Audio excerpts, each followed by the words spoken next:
The majestic mascot of the Texas A&M Aggies, the highest-ranking member of the Corps, Reveille 8, is here today to join you for College Football Saturday, presented in high definition by Phillips Televisions. Winning on the road in the Big 12 is a challenge.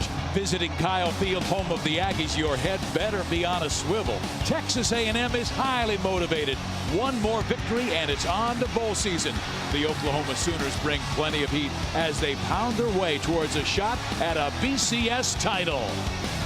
I'm feeling invincible tonight. I'm alive, take a look into my eyes. It's time to take it for a ride.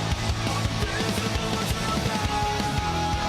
It's always a rough ride in College Station, Texas. Number 8, Oklahoma, and Texas A&M, a Big 12 South showdown.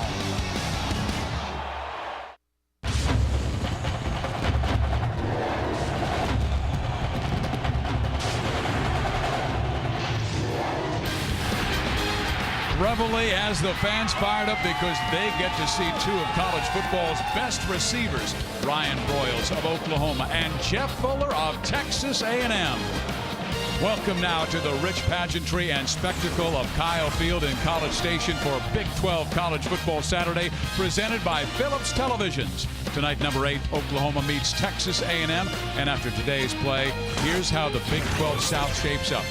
Baylor lost at Oklahoma State, so the Cowboys lead the Sooners by a half game. A&M is 2-2. Hi, everybody. I'm Steve Fiziak, and this is all Big 12 quarterback Joe Klatt. And all day long, coaches, players, broadcasters have been saying the games to remember are played in November. And for Oklahoma and Texas A&M, the gauntlet of November starts tonight. It does, and the reason players and coaches say that is because great teams play their best football in this month. This is when championships are won, and both of these teams, especially Oklahoma in an interdivision game, are looking for that trip to Dallas. Oklahoma is still in that BCS title game hunt. They've got a great 1-2 combination in Landry Jones and also Ryan Broyles. Well, and Landry Jones, he's just playing such efficient football. They are raving about what he is doing in the red zone. 21 touchdowns, 5 interceptions on the year. That ratio is just absolutely tremendous. Ryan Broyles and what he's been able to do as far as consistency this year for the Sooners has really helped them put points on the board. 10 out of the last 11 games, he's gone for over 100 yards. This guy is a record setter, and tonight I expect him to get a lot of touches early in the game to set the tone and the pace for the OU offense. At the beginning of the year, everybody's pick for Big 12 Player of the Year was Gerard Johnson, Texas A&M quarterback. He's no longer starting. Junior Ryan Tannehill is. Well, and he's getting his chance. Mike Sherman, the head coach for the Aggies, has said, you know, Ryan Tannehill's going to be our guy. He came in and gave a shot of energy to not only this fan base, but also this offense. They're playing with a faster tempo. They've run more plays this season than any other team in college football. And Ryan Tannehill's 449 yards a week ago versus Texas Tech set a Texas A&M record for a game. This offense is primed to go against that OU defense. I will say one thing for Ryan Tannehill. Playing against Texas Tech is far different than playing against the OU Sooners. This defense will be faster and more physical than last week against the Red Raiders. Tannehill against a very good Oklahoma defense. When we return, Darren Horton's in our College Football Saturday studio. You're watching Big 12 College Football Saturday, presented by Phillips Televisions.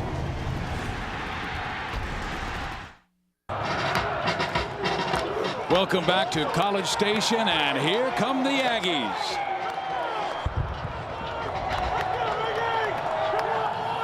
And now the number 8 team in the nation, Oklahoma. Today's game is being showed on AFN, the American Forces Network, broadcasting to the United States Armed Forces, serving in 175 countries and aboard ships at sea. They're watching around the world in Iraq, Germany, Italy, Southwest Asia, South Korea, and Japan. Welcome and a salute to you from our man in the field, Jim Knox.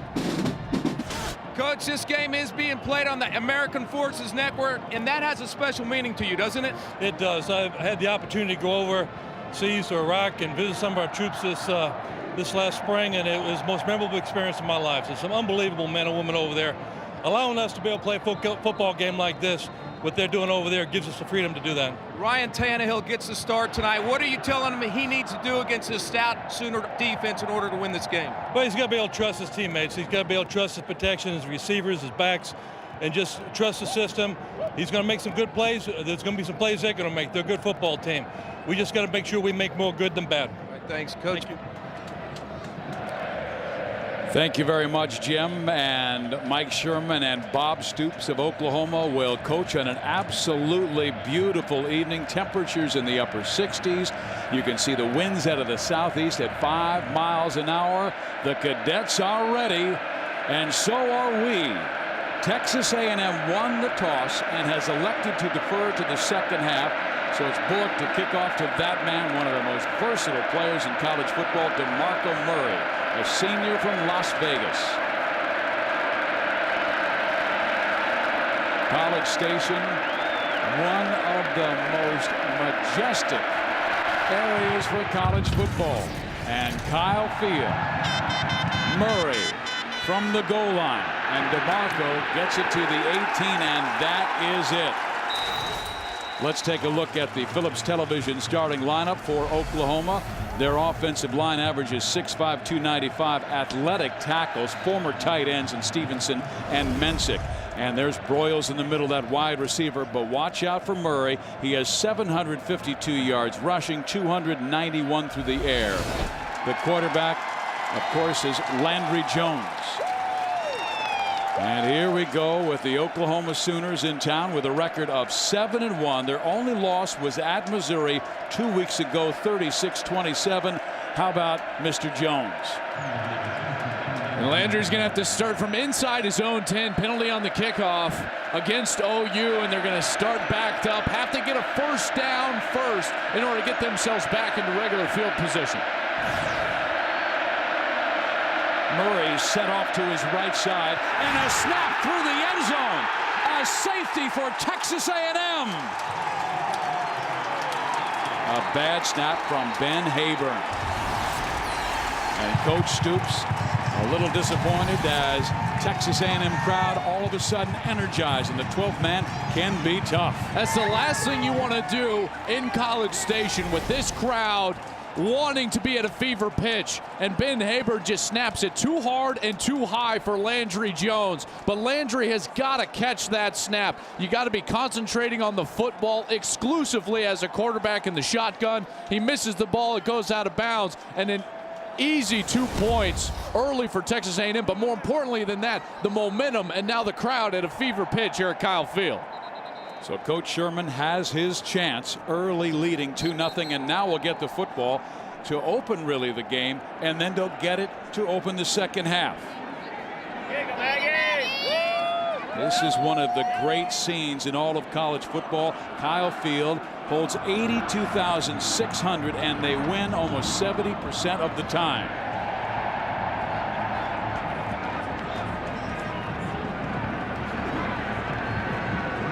Playing on the road at night is exceptionally tough anyways, but at a place like this where the crowd can get into it and get loud, that's the last thing that you need as a team on the road, is to give this crowd life early. What you wanted right there was a 91-yard drive to really take the air out of the stadium. But now, here we go. Your defense has got to go on the field down 2-0 with this crowd going crazy.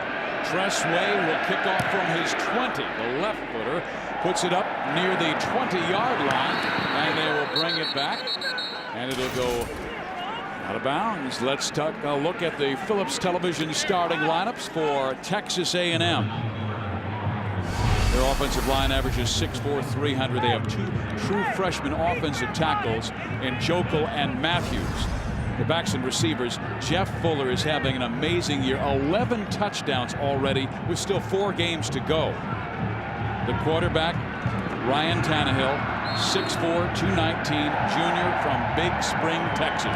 Going into 2 weeks ago against Kansas, he had only attempted 9 passes in his career. Then last week comes out over 50 and a Texas A&M record 449 yards.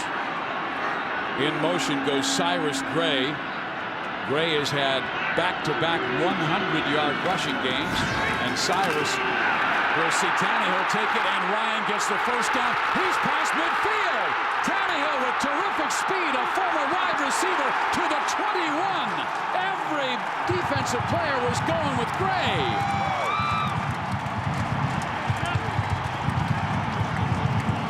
That's terrific ball handling in the backfield. You get in there, you ride the running back into the A-gap, make a decisive decision, and now you see the wide receiver come out of the quarterback. Ryan Tannehill used to be a wide receiver. You see the speed down the field, and again, Texas A&M starting very fast. 48 yards in their first play. Now the screen to Swope, to the 15, to the 10. Swope inside the 3.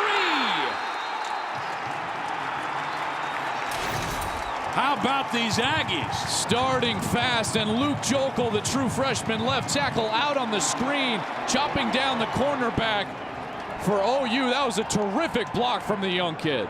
Swope, a former running back. And now there's movement on the left side. It looked like Brian Thomas, who opened the year as Ball the right tackle. On the offense. Now Number 71. 5-yard penalty. First down. It was Brian Thomas, the left guard, started at right tackle due to some injuries, has to move inside. This A&M offensive line, starting with 2 true freshman tackles, and 76, Luke Jokel gets a great block on the outside, allowing Swope to have that cutback lane towards the middle of the defense, and then you see the athletic ability of Swope, the former running back, trying to find the end zone. From the 6-yard line, first and goal. There may have been movement on the right Ball side. start on the offense. Number 87. 5-yard Tight end penalty. Nehemiah First down. Hicks, so that's 2 penalties, minus 10 yards. And Mike Sherman saying, fellas, we're at the 1-yard line, first and goal. Well, this has been their bugaboo. This is the tight end, Nehemiah Hicks, the true freshman. And he's just going to rock back, give it a little twitch in his stance, and alertly Jeremy Beal, the senior, stands up, starts point, draws the flag. Tannehill gives it to Gray. Gray off the right side to the 5, to the 4. Boy, it seems like Ryan Tannehill's been playing quarterback for 10 years, and he's been at wide receiver the last 3. You can throw an asterisk on this because he's played so much football as a wide receiver. So the stage is not too big for the new quarterback for the Aggies. 32 Gray in the backfield with him. Cyrus again tries. He gets it to the 1, pushed back by the defense. And it's that defense led by Stacy McGee, the sophomore from Muskogee, Oklahoma. Great hustle from Stacy McGee, too, because Jamel Fleming, the cornerback, is just trying to hold his own against Cyrus Gray at the 1. McGee came around and finally got Cyrus Gray down to the ground. 3rd and goal at the 1. They give it to the fullback. He is at the goal line, pushed back and denied. It'll be 4th down and inches.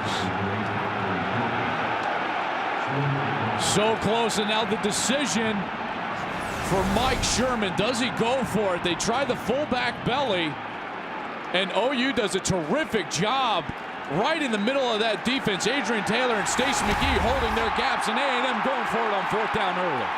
The crowd into it.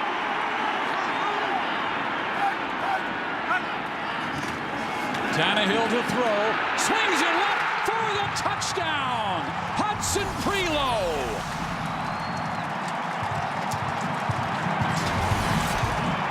Hayburn made the mistake that cost them the safety.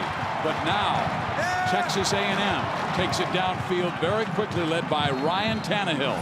They're flooding the zone on the left side. Jeff Fuller is out there. He's going to draw the most attention. What a great design to send Prelow, the second tight end, also into the flat, flooding the zone, finding the open man. Tannehill with his first touchdown, and an easy 9-0 for Texas A&M. All over Oklahoma early in this game. The safety and the touchdown. 9-0 Aggies over the Sooners.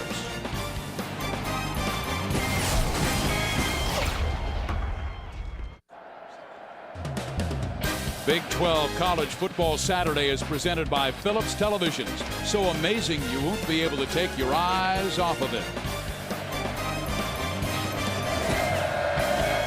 The 12th man. Fired up with Texas A&M leading the number 8 Oklahoma Sooners 9-0 in the first quarter. Prelow with the touchdown catch. They went 70 yards in only 6 plays. What set it up was Tannehill on the fake going 48 yards. Former wide receiver showing his speed on the outside, the elusiveness. I love the play design on the touchdown, though, flooding Demontre Hurst. He's the corner on that side for Oklahoma. They just flooded his zone. Ended up getting an easy touchdown from Prelo. There's Murray. Last time he brought it out to the 18, but there was a penalty on the play that took them back, and this time it is hammered out of the end zone. For a Phillips television.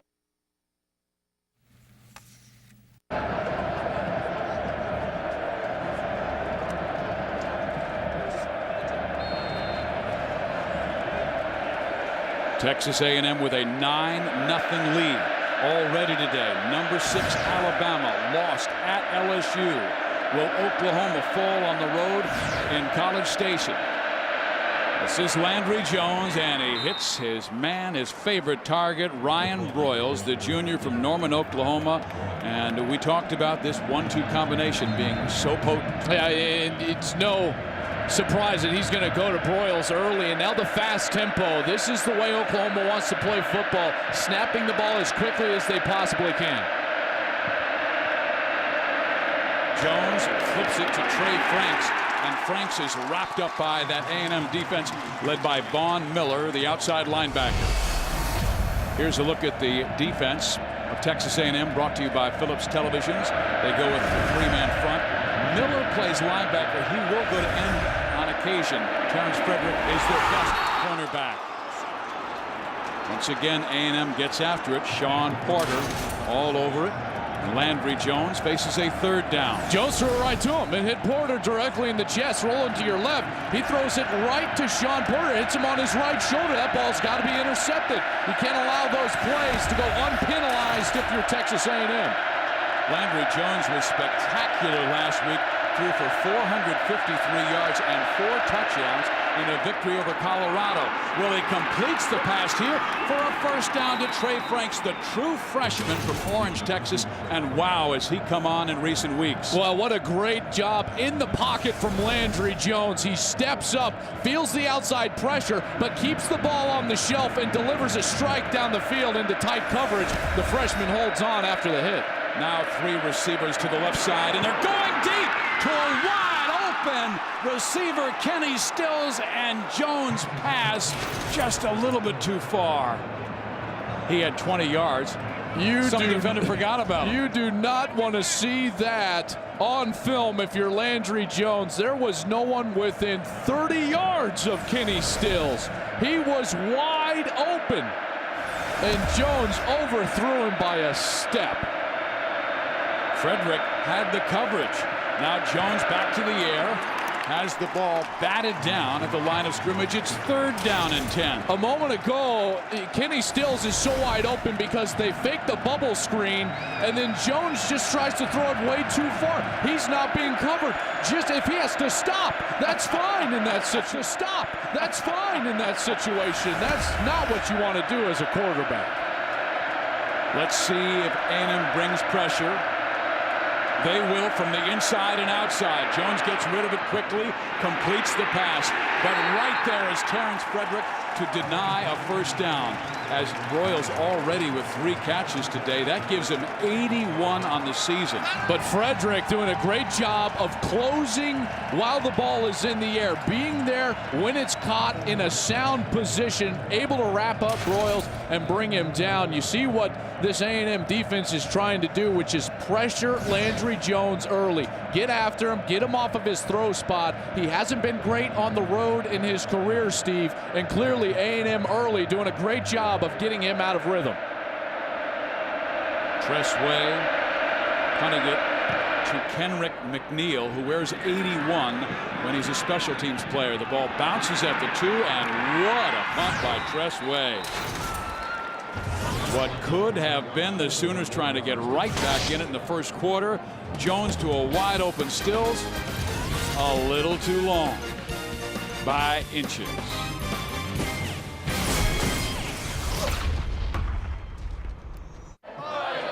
Aggie fans enjoying the start to November for Texas A&M with a 9-0 lead. fans, today is the 7th annual National College Football Day, which was created by the AT&T Cotton Bowl Classic to honor the birth of college football. November 6, 1869, when Princeton played Rutgers. To add further significance, the AT&T Cotton Bowl has partnered with the V Foundation to help raise awareness and funds in the fight against cancer. If you'd like to help, text Jimmy B, FB, to 85944 and donate $10 to the V Foundation on behalf of National College Football Day. Ryan Tannehill looked like he got a scrape on his throwing hand after that last touchdown drive. Now 1st and 10 from his own 3. They run it right away, and a big hole up the middle for Cyrus Gray.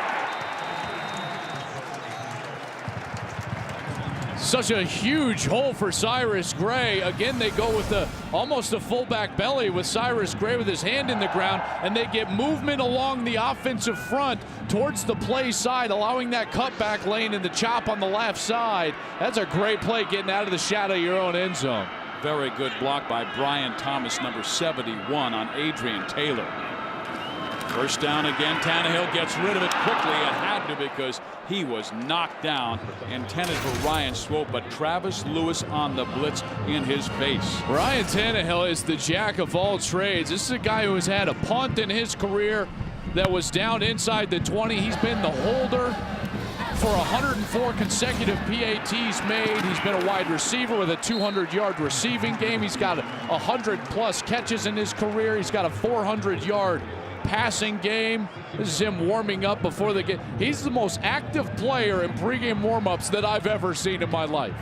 And oh, by the way, this week he was named to the all-district academic team, 3.6 GPA in biology. Pretty smart kid as well. Making the adjustment, going from wide receiver to quarterback. Blitz coming from the right side. Tannehill picks it up and rolls away from it. Throws the pass, completes it to Jeff Fuller. First down at the 37.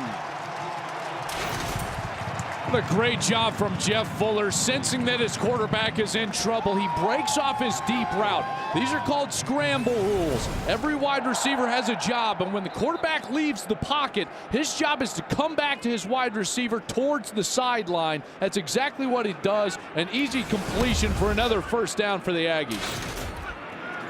Now they go back to a run look, but go play action pass and dump it off to Gray, who's a fine receiver. He eludes one tackle and gets to the 49-yard line. A gain of 12. First down. Hurst making the tackle. The aggressiveness from Oklahoma early in this game is hurting them. They're creating seams via the blitz. When you pressure a team like A&M, you're creating levels in your defense, i.e. taking one away. You're taking the second level away, and if they can crease you, it's a big gain.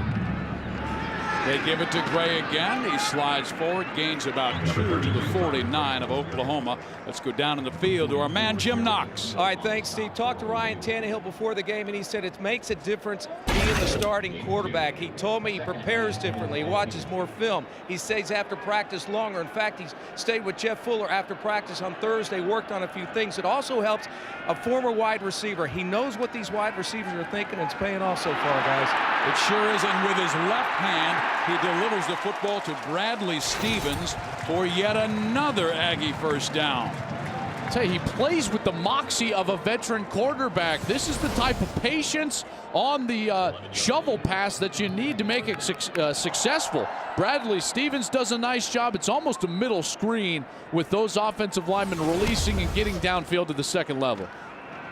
They run the middle, not much this time, as the tackle's made by Taylor and Tom Wart helping out from the middle. The 1st and 10 line is brought to you by Phillips Television. Steve Physiak with Joel Klatt and Jim Knox on the sideline. Texas A&M on the move inside the 40-yard line in Oklahoma territory. They blitz. Tannehill runs away from it, throws it up for grabs, incomplete. He was looking for Uzoma Wachiku. You're looking for keys to tonight's game for Texas A&M. It's got to be Miller time defensively for them. They've got to get pressure on Landry Jones. They've already done that. The All-American defensive end has got to play well. You got to have an encore performance if you're Ryan Tannehill, and you have to hold on to the rock. Turnover-prone team, and if they hold on to the rock, they'll be in this game late. Oklahoma this time rushes 4. One got through, and he throws it away, and that's what you were talking about. That's an Holding ill-advised onto the throw. rock. That's an inexperienced quarterback trying to make a throw on a screen pass. That ball has got to be burned at his feet. When you see this type of mud, if you're a quarterback with that many white jerseys not blocked, you can't float the ball up, and he's got to be disappointed with himself, and he knows it right when he throws it. Oklahoma comes up with a big interception on the second drive, and Brent Venables has got to be pumped up because his defense gets off the field in a crucial situation. Brent Venables' 12th year with Coach Stoops. Oklahoma, good field position now at their own 38-yard line. Landry Jones throws left side, completes the pass for a first down. And that man is the very talented tight end who's been coming on lately, James Hanna. He's caught touchdowns in 4 straight games. Landry Jones came in 2,547 yards passing, 67%, 21 touchdowns, only 5 interceptions. Rolls to his right and wings it and completes the pass for another first down. When you're looking for keys for OU, first of all, you got to have a Beal advantage on the defensive side. 2 true freshman tackles for Texas A&M. Jeremy Beal has to have a big night. Young guns on offense. How are the true freshmen going to play for OU? And then the offensive tempo's got to go from fast to faster and then to blur late in the game. Get this Aggie defense tired. Well, the blur guy is number 85, Ryan Broyles. They swing it out to the left side, and a beautiful open field tackle on Roy Finch. Pulling him down, Sean Porter, who can play both a nickel and a linebacker. Well, and James Hanna was stuck on the outside trying to block for that screen pass. They're trying to run a little swing screen to the true freshman Roy Finch, and James Hanna was asked to block for far too long. You can't stock block for that long. You're going to get beat, and he does on the last play. 2nd and 13. The ball is knocked down as the pass was intended for Roy Finch, but knocked down by Sean Porter. Boy, he's had a good start. He sure has. Coming up this left side of the OU offense, and the right tackle, Eric Minsick, he doesn't get any hands on him. You got to get the defensive line's hands down if you're going to throw that short bubble screen type of offense. Minsick does not get the job done. That's a missed assignment from the right tackle. Finch stays in the game behind Jones. Landry looks and fires, completes it to Ryan Broyles, and Broyles gets the first down. His 4th catch of the day, and Broyles having an All-American type season. I don't know. He had his ankle retaped on the sideline and the last time the defense was on the field. He's been battling this ankle injury, but I don't know what Dustin Harris, number 22, the corner, was looking at. He's got a man, he's responsible for the flat, and he just starts running inside. That's what allows OU to get the first down. Defensive coordinator Tim DeRuyter said, we must be aware of where Broyles is at all times. Their offense is so fast you can lose 85. Now they'll run the ball. DeMarco Murray, and Murray slashes forward for about a 4-yard gain. DeMarco did not have a lot of touches last week against Colorado. Early in that game, he got banged up a little bit. Let's see how they utilize him in this game against Texas A&M. Already, normally they like to run the ball a little bit more early in the game. You've seen them go away from that with Landry Jones trying to throw the football early. Look at this. Oklahoma going with a fullback. Instead, they go downfield, and a wide open Trent Rattery. The pass is too tall, and Jones a little hot to receiver Stills for a touchdown, and now Rattery. That could have been a touchdown. One of the only criticisms for Landry Jones would be the fact that when he gets in tight situations, he tends to hurry his feet. He does not get balanced, and that creates an overthrow situation and scenario. Bob Stoops knows it. He's going to try to calm down his young quarterback, but this is where you need him to make a throw on 3rd down inside the red zone. Blitz on. Jones steps up. Will run. very close to a first down. We may have a measurement here as Von Miller and Ben Bass were giving chase to Landry Jones. He's going to be short. He needed to get to the 12-yard line. They're spotting this just inside the 13-yard line. He's going to be short, but Jones still on the field looking for the play calls, and now Oklahoma going for it on a crucial fourth down situation. Millard is the fullback in front of Murray, and he's a very good blocker, even for a true freshman. Murray, first down inside the 10-yard line. A great push from the left side of the offensive line, opening up the gap. That's called down, down, and now the kick out. It's the power play. They get it done going north and south for the first down. Well, how about the power defensive play? And leading the way, Tony Jared Eddy, the 6'5", 300-pound junior from DeSoto, Texas, was all over Murray. Sherman needs his defense to help him out. They have played much better with Tim DeRuyter as their defensive coordinator. And there's Coach Stoops on the other side in his 12th year. He's averaged 11 wins in 12 years with the Sooners. Almost 3.5 minutes this drive has taken.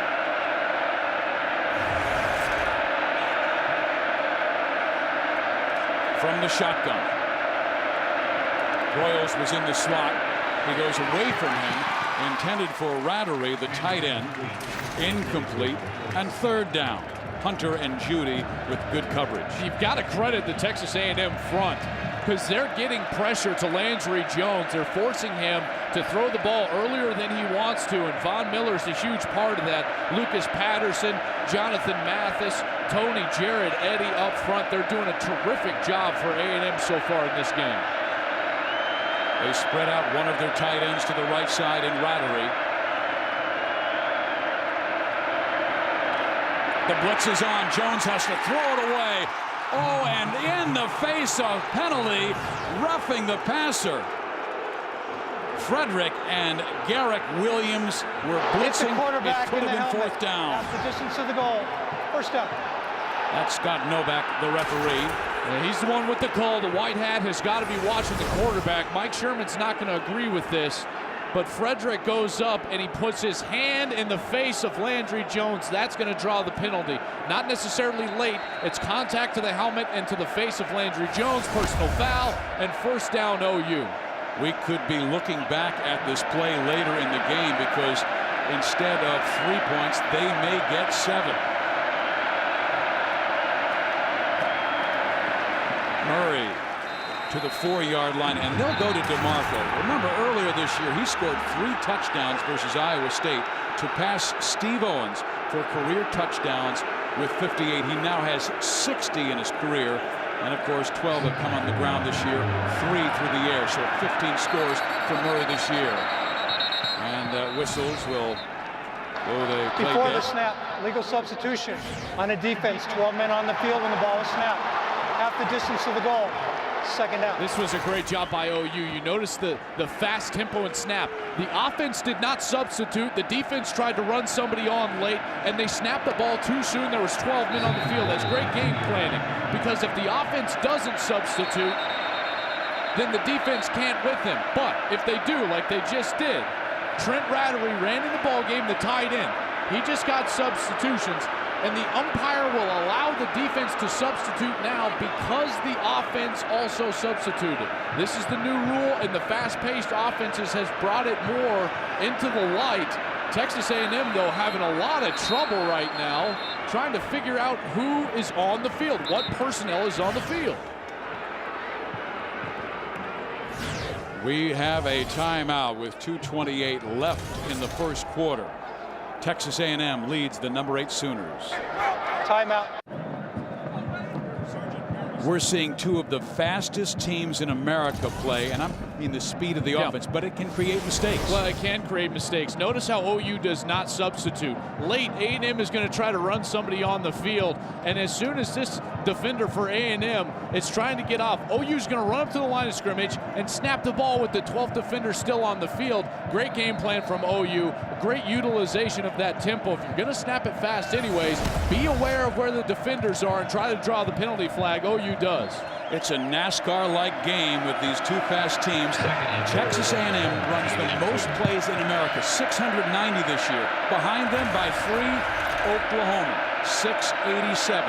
This is their 8th play in the red zone on this drive.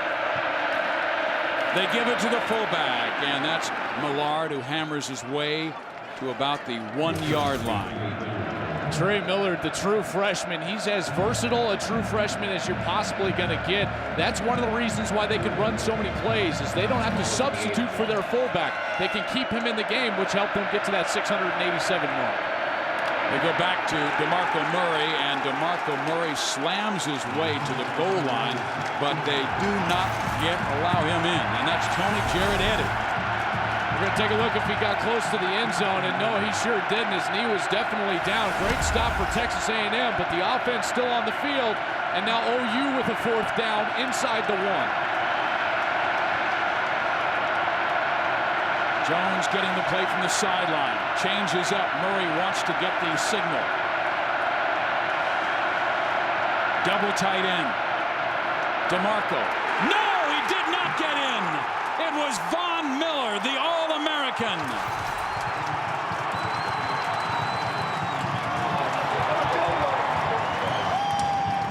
Von Miller coming up huge for Texas A&M. An enormous play.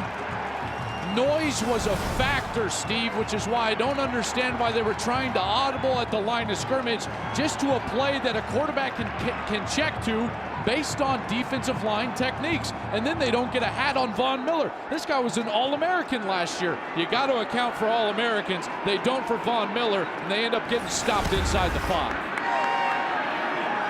Aggie fans enjoying it. This is the way a lot of people expected Texas A&M to play. But they opened 5-3, and after a 3-game losing streak, they've now won 2 in a row by blasting Kansas and Texas Tech. Definitely playing well. Ryan Tannehill getting thrown into the lineup, but this is the point with an inexperienced quarterback. He doesn't know right now that this is a perfect time to go on a hard cadence, because even if it's a false start, you get backed up half the distance. You see, at this point, you can gain a free 5 yards by going on a hard 2 cadence. And that's something that a mature, older quarterback would know. He'd get in there, he'd say, guys, hold your water. We're going to go on 2, we're going to run this play. But Ryan Tannehill will continue to mature as a quarterback as he continues to play. What will a mature quarterback do in this 3rd and 8 situation deep in your own territory? You have to understand all the intangibles of throwing out of your own end zone, but you've got to make an accurate throw. Tannehill back. Over the middle he goes. First down, Texas A&M to the 16-yard line. Boy, the offensive line blocked for Tannehill well that time. They sure did. They're playing extremely well. Giving Tannehill time. A 7-step drop inside your own 5. You almost never see that. Gerard Johnson looking on, definitely liking what Tannehill is doing, but they do let Travis Lewis go in the A-gap, but they understand that he can throw hot and protect himself. So Tannehill gets it out over the 15-yard line, and the Aggie faithful are just ecstatic with the way their team is playing right now. Incredible. Offensively, defensively, Sooner mistakes. Tannehill runs. A&M leads by 9. You're watching Big 12 College Football Saturday, presented by Phillips Televisions. Aggies by 9. Let's go to Jim Knox for the Hass Avocado kickoff.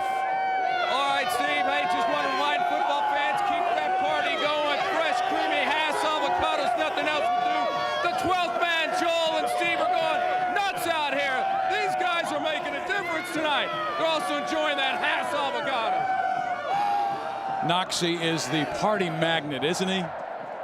This is a great atmosphere as well. Teams up by 9. They're playing well, and they outgained OU in the first quarter, 153-79. Kyle Field is a special place. Tannehill hands off Cyrus Gray around the left side, but wrapped up by Travis Lewis and company. We take a look at our DirecTV game summary for the first quarter. Oklahoma, that safety on the first play, that set the tone, and then Ryan Tannehill comes out. Long run to start their first drive. They punch it in the end zone for that 9-0 lead, but it's been all Aggies so far, including that fourth down stop inside their own 1 on OU. Tannehill rolling out, firing the pass incomplete. It's intended for Michael Lamoth, his backup tight end, who's a sophomore from New Iberia, Texas. Frank Alexander, though, was pressuring Tannehill. So Lamoth will come out. And it looks like they'll go with a spread formation and split 2 wide receivers to the right side and 2 to the left. Tannehill will be alone, so we may see a blitz from the Sooners. Lewis looks like he might be coming.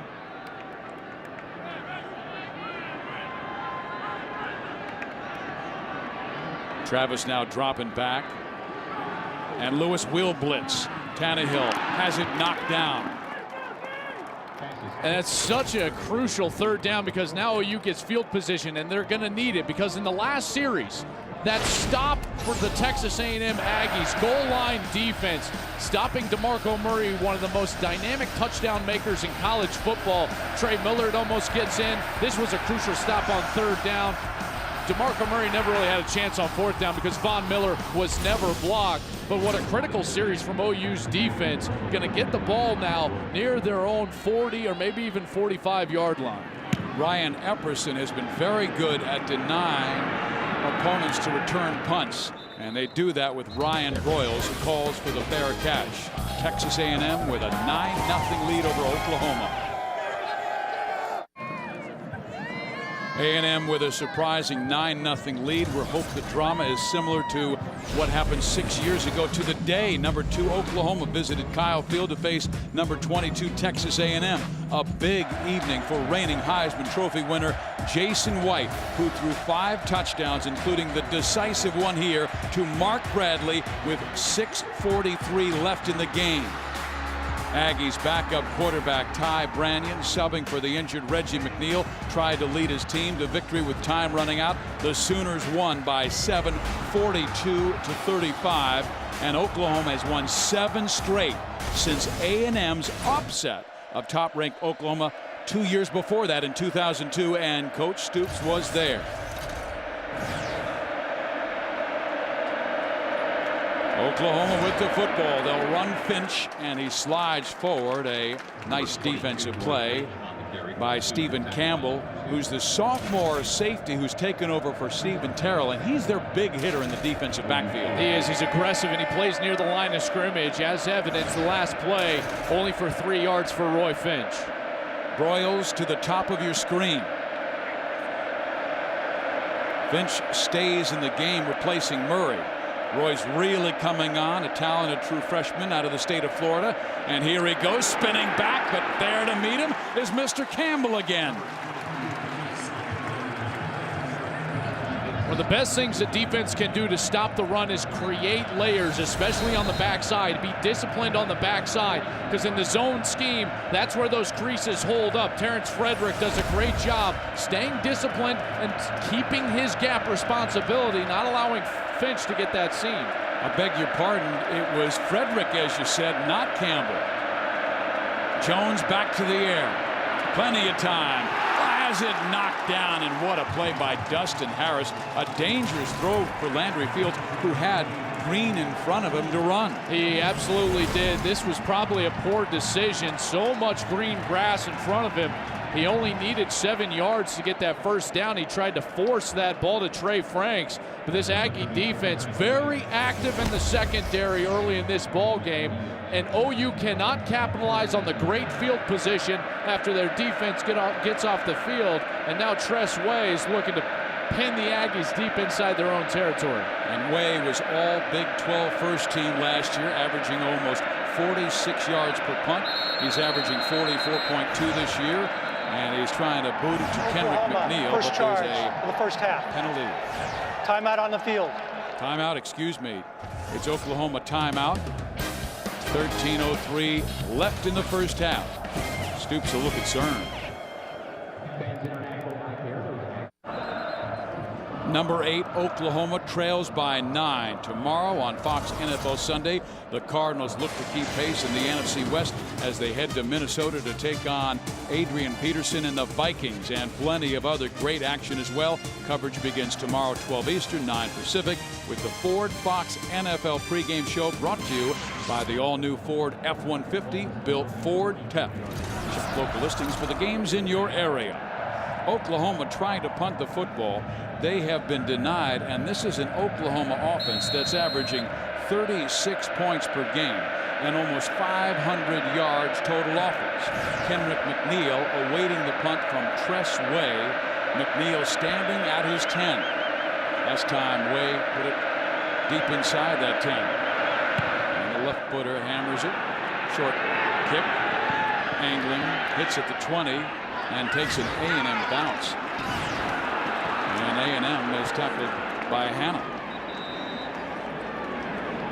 But that's great field position. We do have a flag, though.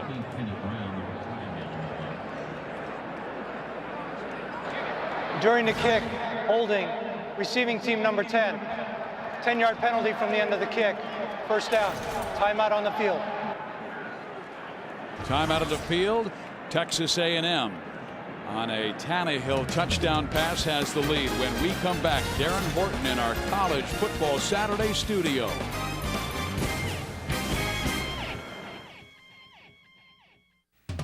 Coming up on the Geico Halftime Show, a Saturday of opportunity for the little guy. The Mountain West Conference in the spotlight. Number 3 TCU, number 5 Utah. It was supposed to be a BCS Buster game.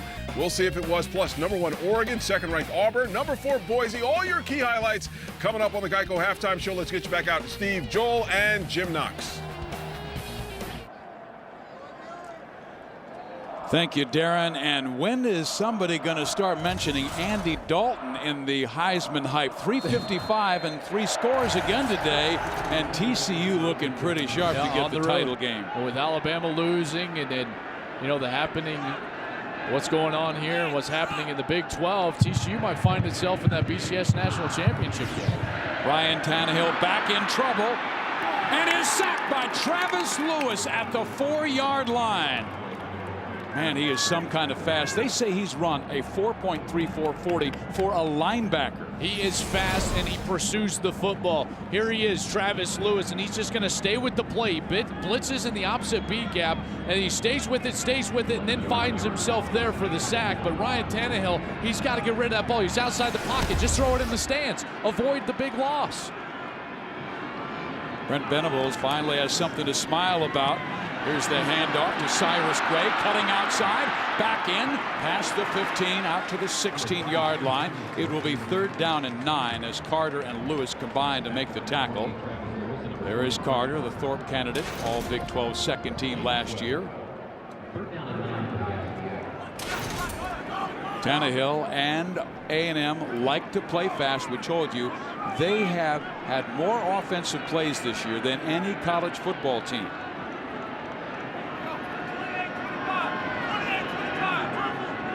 Oklahoma showing blitz.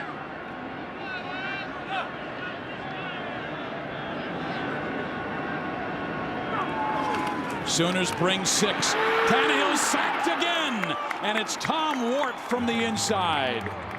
The redshirt freshman linebacker, Tom Wart. He's been playing exceptionally well. Here's Tom Wart. No one's going to pick him up. They were pointing over to the other side. They were pointing towards Travis Lewis, but that's just a hot read. If Tannehill knows that he's not going to be blocked and you're in an empty backfield, you've got a 5-man protection. When they bring 6, that ball has got to come out. So some inexperience for the Aggies and a great game plan from Oklahoma on this series, getting the ball back for the Sooners offense. Now the punt by Ryan Epperson. Broyles, one of the most dangerous return artists in college football, but there's A&M doing a great job, but a short field for the Sooners. Broyles and Oklahoma coming back. Big 12 College Football Saturday is presented by Phillips Televisions. So amazing you won't be able to take your eyes off of it. And brought to you in part by Hass Avocados. Kick off your party with fresh, creamy Hass Avocados. Nothing else will do. Aggieland. home of the 12th man, Kyle Field. 9-0 Texas A&M. Steve Physiok, Joe Clark, Jim Knox with you at College Station. Landry Jones, the quarterback. Broyles in the slot. Landry throws it opposite way and completes the pass for about a 5-yard gain to Trey Franks. He's tackled by Coriel Judy. Tim DeRuiter has done a marvelous job for Texas A&M, Joe. And one of the things he told us this week was limit the explosion plays. He goes, they'll have a bubble screen go for like 60 or 80 like Ryan Broyles did last week against CU. Well, you got to be sound in alignment and tackle well, and they've done those things through the first quarter. Jones dumps it off. A short gain for DeMarco Murray. He gets the first down inside the 35-yard line and then pushed back by Michael Hodges and Coriel Judy. There's the versatility of DeMarco Murray, the ability to get out of the backfield and catch just a little flat route and then get it upfield for a first down. There's a flag down as Oklahoma pushes inside the 30. DeMarco Murray, the ball carrier. Tackled by number 37, Michael Hodges.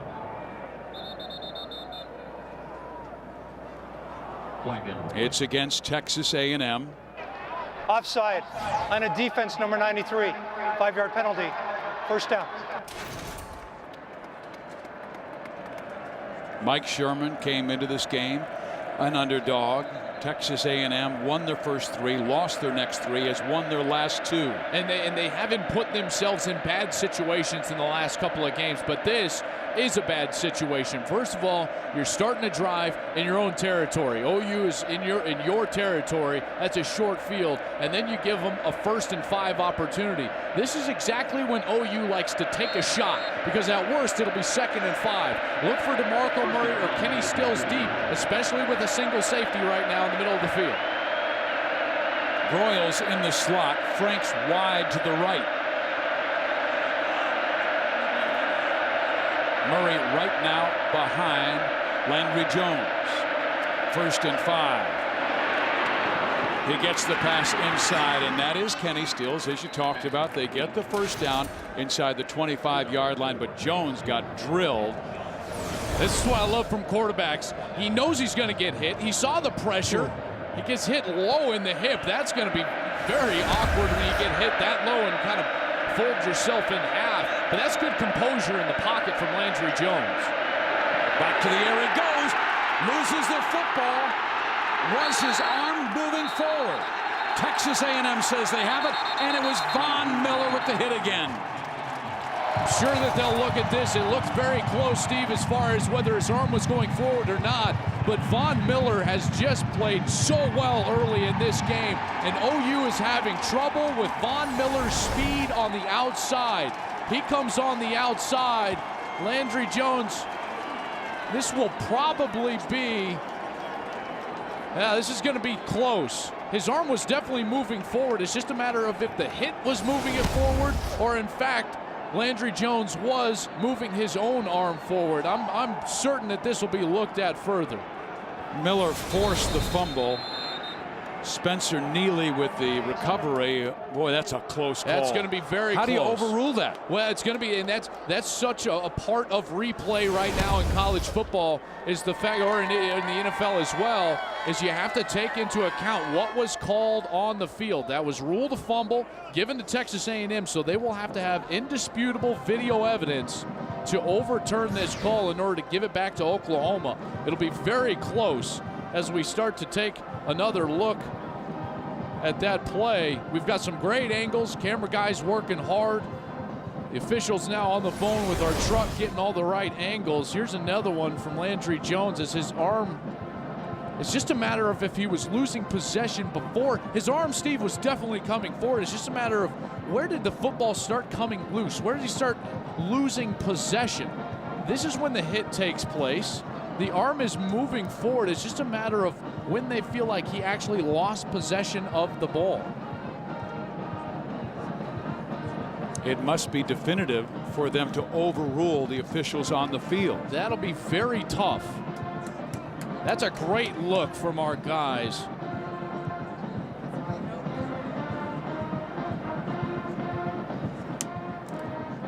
There's where the hit takes place, and now it's just a matter of, and the ball was definitely, I feel like it was coming loose. You see his fingers on the ball. They started to, you know, when you can bend your fingers, that means the ball's out of your hand, and it was when his hand was actually rising and not moving forward, and that's what they'll be looking at. When was it moving forward? I would think, Steve, that they're going to take a couple more looks at this. This is probably going to be a lengthy review. And again, the most important part, it was ruled a fumble on the field, so they have to conclude that the video evidence is enough to overturn that if OU is to retain possession.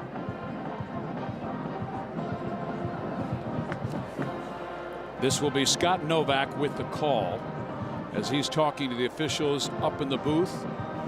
Coach Stoops, Mike Sherman, you can see Bob talking about the play. His arm was moving forward, but Bob's he doesn't trying to see all reenact the, it right there. He's trying to convince everybody and very nonchalantly, and his blood pressure will go through the roof as if this is meantime, ruled a fumble like it was on the field. I think Landry Jones is on the sideline saying, fellas, would somebody put a hat on 40? Von Miller back from that high ankle sprain. He has been playing like the All-American that led the nation in sacks last year with an amazing 17. And Von has just 3 this year, but limited early because of that high ankle sprain he suffered in game 1. But when we're on the phone with those coaches and his name comes up, boy, Tim DeRuyter, the defensive coordinator, and Mike Sherman, the head coach, they talk glowingly about the way he is playing right now. He's playing the best football that he has here at A&M. Not only is he healthy, but he is also being game planned against. And clearly, OU hasn't done that. And now they're paying the price because his speed rushing around the edge has just wreaked havoc. Even the 4th down stop on the run inside the 5-yard line. Which way will the officials go? This could be a swing for both teams. Landry Jones wants that football back. He was driving his team down the field. The Sooners already turned back on a 4th and goal at the 1-yard line. Murray was stopped at the goal line. And Coach Stoops, who averages 36 points per game, shut out in this first half. And normally they score so quickly. The first quarter has been so great for them historically, but especially this year.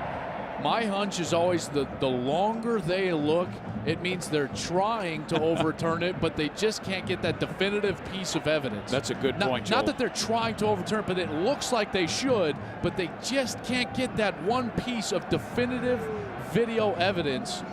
The officials know. I tell you, watching that over and over again, I think that they're going to overturn this. I think that this is going to be OU football. Forward. OU football. I really believe this will be OU football right now. And what's taking so long is they're looking at the time on the clock, the down, where to spot the ball, what down is it, where were the chains, so where's the first down marker supposed to be? Because right now the chains are set for first down Texas A&M. After further review, the quarterback had control of the ball as his arm was coming forward. Therefore, it's an incomplete pass. It will be 2nd down and 10 for Oklahoma at the 24-yard line. Stoops loves it. Sherman hates it. 12th man unhappy here at Kyle Field. Von Miller denied on his blitz of Landry Jones. We'll take another look right here. They're saying he had control. His arm was moving forward. You can definitely make that argument, I guess, Steve. His arm was definitely moving forward. It was just a matter of if he still had possession like we were speculating earlier. But that's all done now. It's going to be 2nd and 10. The 24-yard line. 9:16 left in the second quarter, and OU having a great opportunity again. Remember, they were in the red zone earlier in this game and got 0 points out of it. Now 4 yards away from the red zone. Do you go deep because Texas A&M's defense might be thinking about the pass? But they should have been on the sideline. We'll see. Jones swings it off right side. Murray with the catch, but look at the defense. No, they were focused. Outstanding defense by Garrick Williams, the middle linebacker from DeSoto, Texas. What's hard about going deep against Texas A&M right now is that you can't block Von Miller, so you don't have the time to go deep. That's why they're going horizontal. 3rd down. Jones sacked at the 38 out of field goal range. Eddie Brown and Von Miller. Brown from the inside, Miller from the outside. It's exactly what we were just talking about, Steve. You don't have the ability to go down the field because no one can block Von Miller. And then Jared Eddy gets in the middle of it as well from his nose tackle position. And this front for Texas A&M, they don't even have to blitz right now. They're using a front three and getting to the quarterback, who commits a cardinal sin and takes a sack, knocking himself out of field goal range. Now Tress Way has to punt it away. McNeil inside the 10.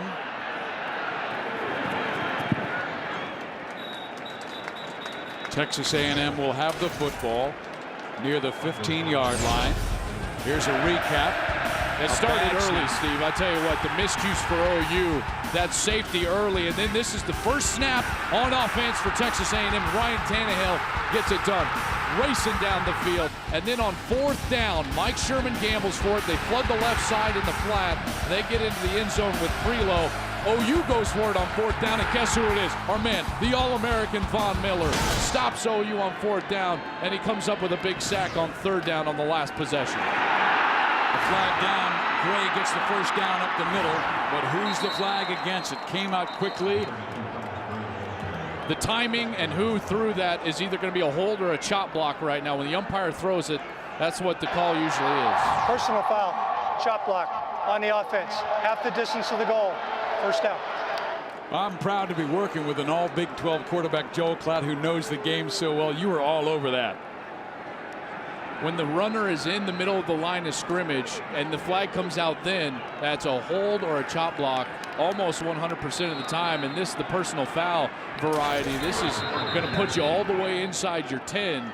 As a quarterback, I go into ultra conservative mode right here because you do not want to turn the ball over up 9-0 inside your own red zone.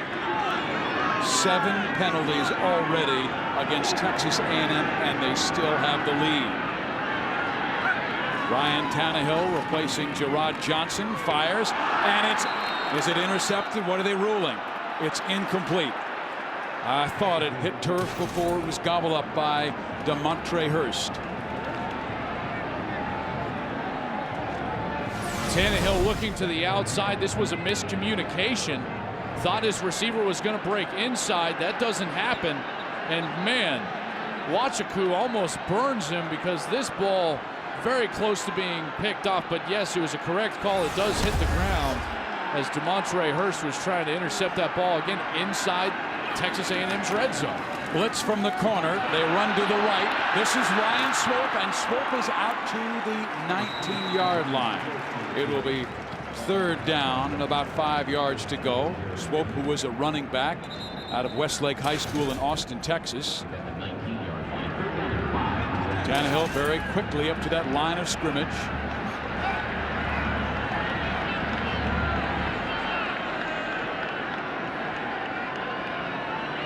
Swope is in the slot, top of your screen. He looks Ryan's way, then rolls away as Ryan's covered, goes downfield, completes the pass to Swope, first down at the 48. Quinn Carter on the tackle. Adjusting to the situation. This was supposed to be a screen to Fuller on the outside. Tannehill adjusts, gets out of the pocket, and then goes down the field to Swope, who continues on his route. That's a great adjustment by 2 veteran players on offense for Texas A&M. Jeff Fuller, who's had amazing back-to-back games, has not caught a pass. Tannehill goes to the right side to Gray for a short gain of 2 yards. The 1st and 10 line is brought to you by Phillips Televisions. What a great start we've had at College Station. Ryan Tannehill with a touchdown throw to Hudson Prelo. Meantime, the A&M defense, their best performance of the year. Tannehill runs to the right, gains about 3 to the 47. Clock at 6:05 left in the first half. What a play from Jamel Fleming, number 32, the corner for OU, because he took on the true freshman Jake Matthews, number 75, on the edge. A&M had the numbers. They had hats for hats, and Fleming just made an exceptional play, beat Matthews, and brought Tannehill down to the ground to force a 3rd down. Instead of first down, it's 3rd and 4. And we have whistles that stop Timeout, play. Oklahoma. Timeout, Second Oklahoma. charge of the first half. 30-second timeout.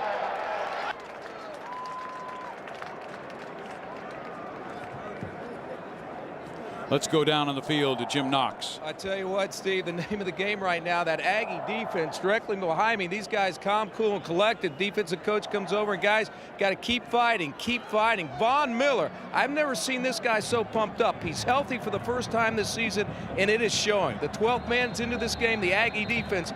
Who would have thought? Oklahoma out of the end zone, and we're almost hitting halftime.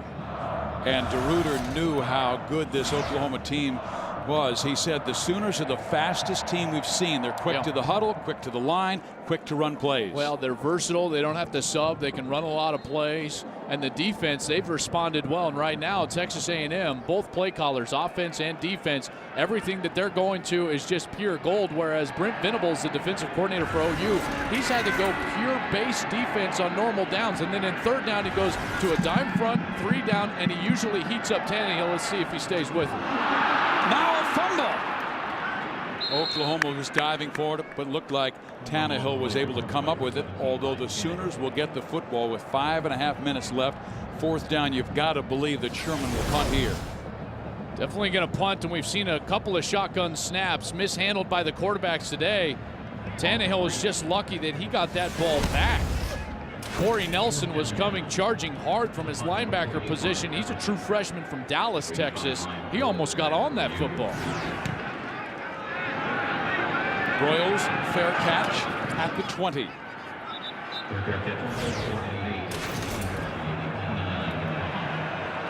That was a great drive from Texas A&M. I know they didn't get points. They didn't even get 3 points, but they changed field position. They were stuck all the way back inside their red zone, and your goal at that point, it's called coming out offense. Your goal is to get 2 first downs and change the field. You know, retilt the field, if you will, Steve. They're able to do that, and now OU's got to start on their 20, so that was a successful drive from the Aggie offense. Where's the Sooners offense? The sophomore from Artesia, New Mexico, Landry Jones, fires up near the 30-yard line. Should be very close to a first down as he threw to Trey Franks, and Coriel Judy with the tackle. This is the exact time as a play caller or an offense, Steve, that it's great to go to your basic stuff, your day one installation stuff. Curl flat combination, easy reception for Franks. Swing it to the right. Broyles with his 4th catch of the day. And he has just a short gain of 2. It'll be 2nd down and 8. 4.5 minutes left in this first half.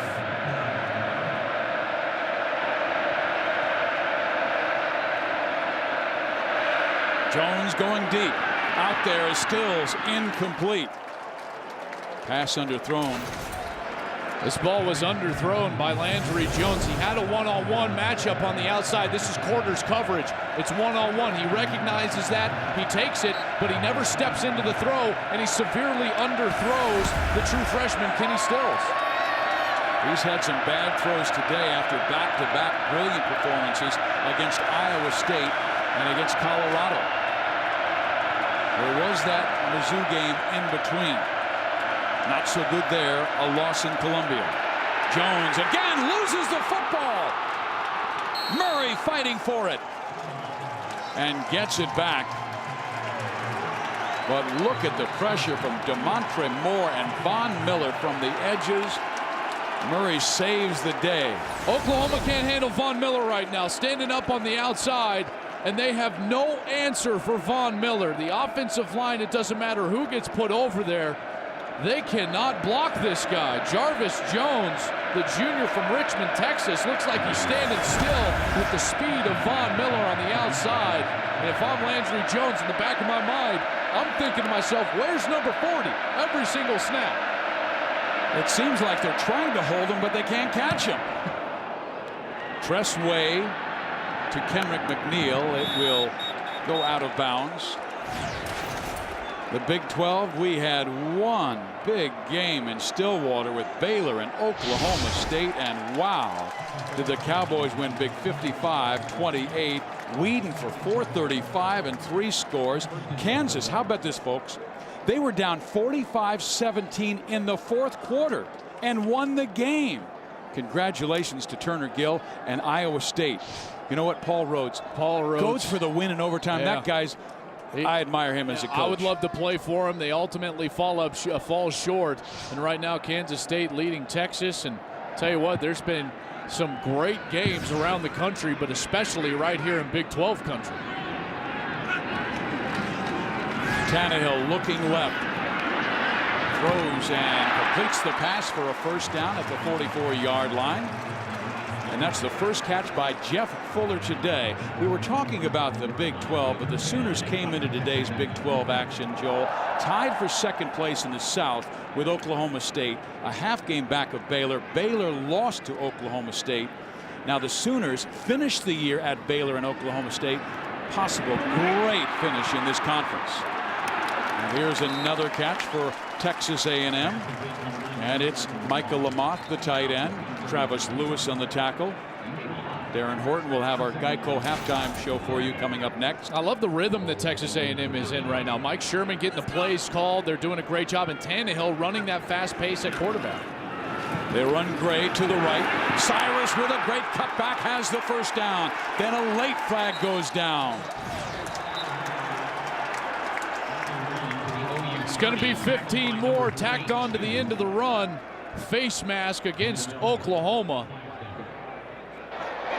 Personal foul, face mask on the defense number 32, half the distance to the goal. First down.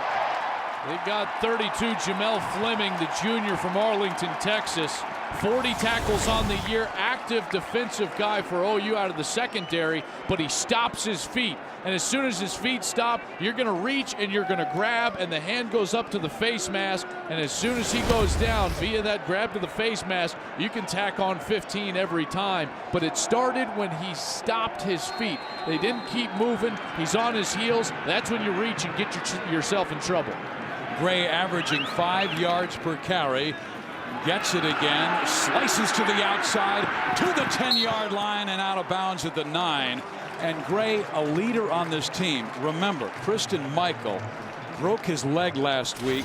Gray went to see his family after the game and then went straight to the hospital. He sat with Michael until 11 o'clock that night. They are great friends. It's second down here. They'll run up the middle. And Michael gets it to the 6-yard line. Needs to get to the 5 for a first down. They're winning the battle at the line of scrimmage. The big guys for Texas A&M are doing their job. Brian Thomas, the guard, number 70, Matt Allen, 61, Patrick Lewis, guard, center, and guard. They are beating Adrian Taylor and Stacey McGee up front, which is allowing Texas A&M to run the ball. Swope joins them in the backfield.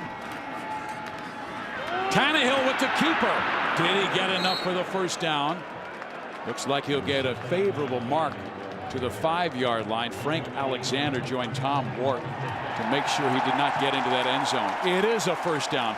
First and goal against Bob Stoops, number 18. Team in the nation.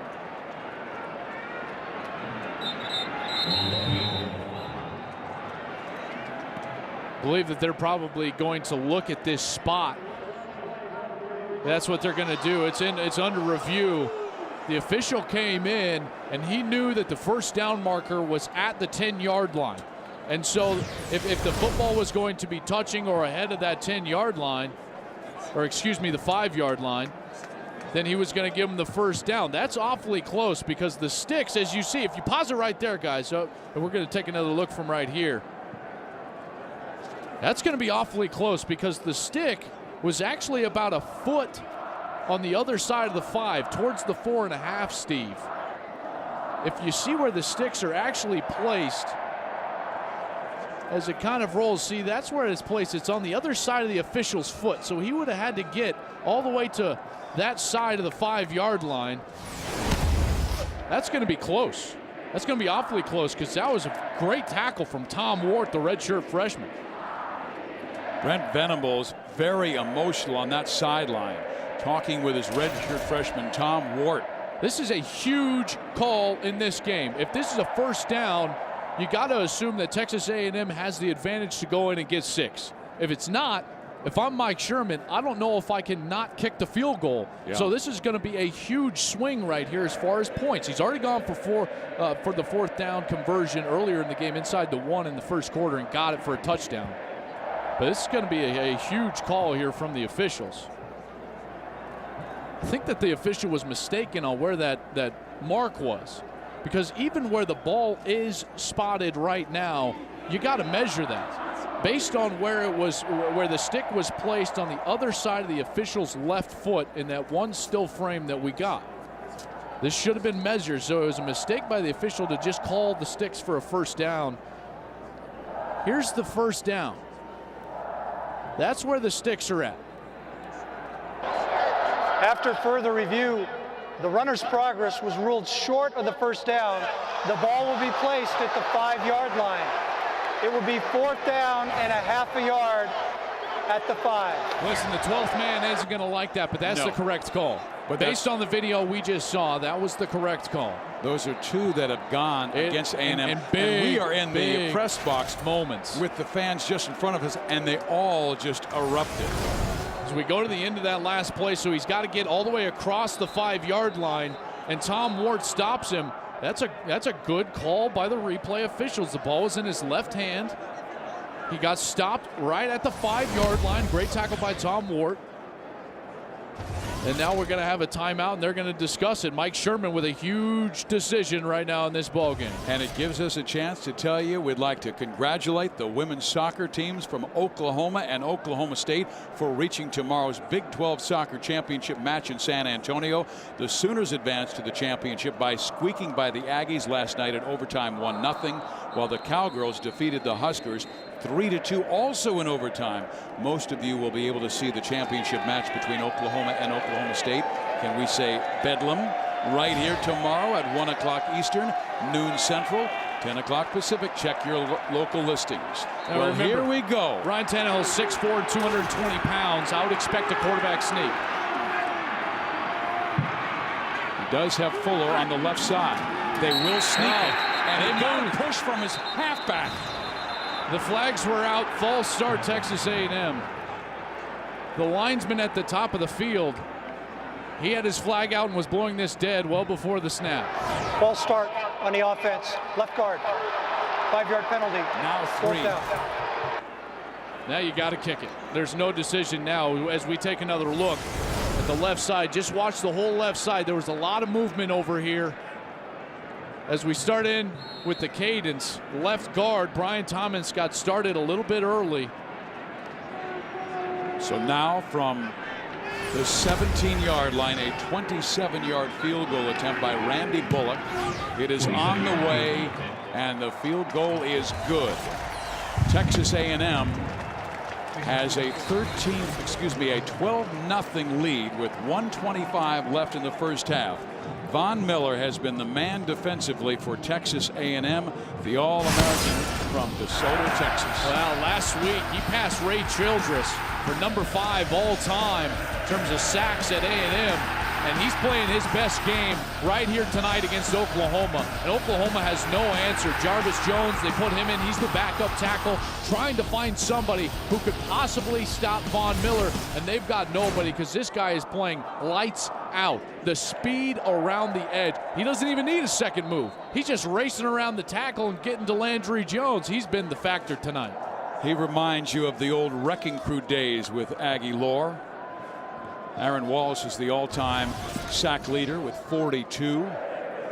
They had some marvelous defenses.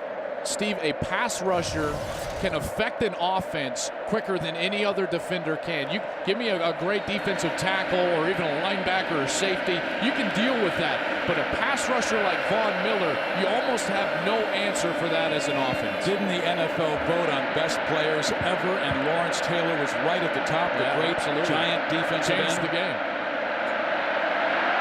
From the 30, kicking off. Murray has a chance for a fine return.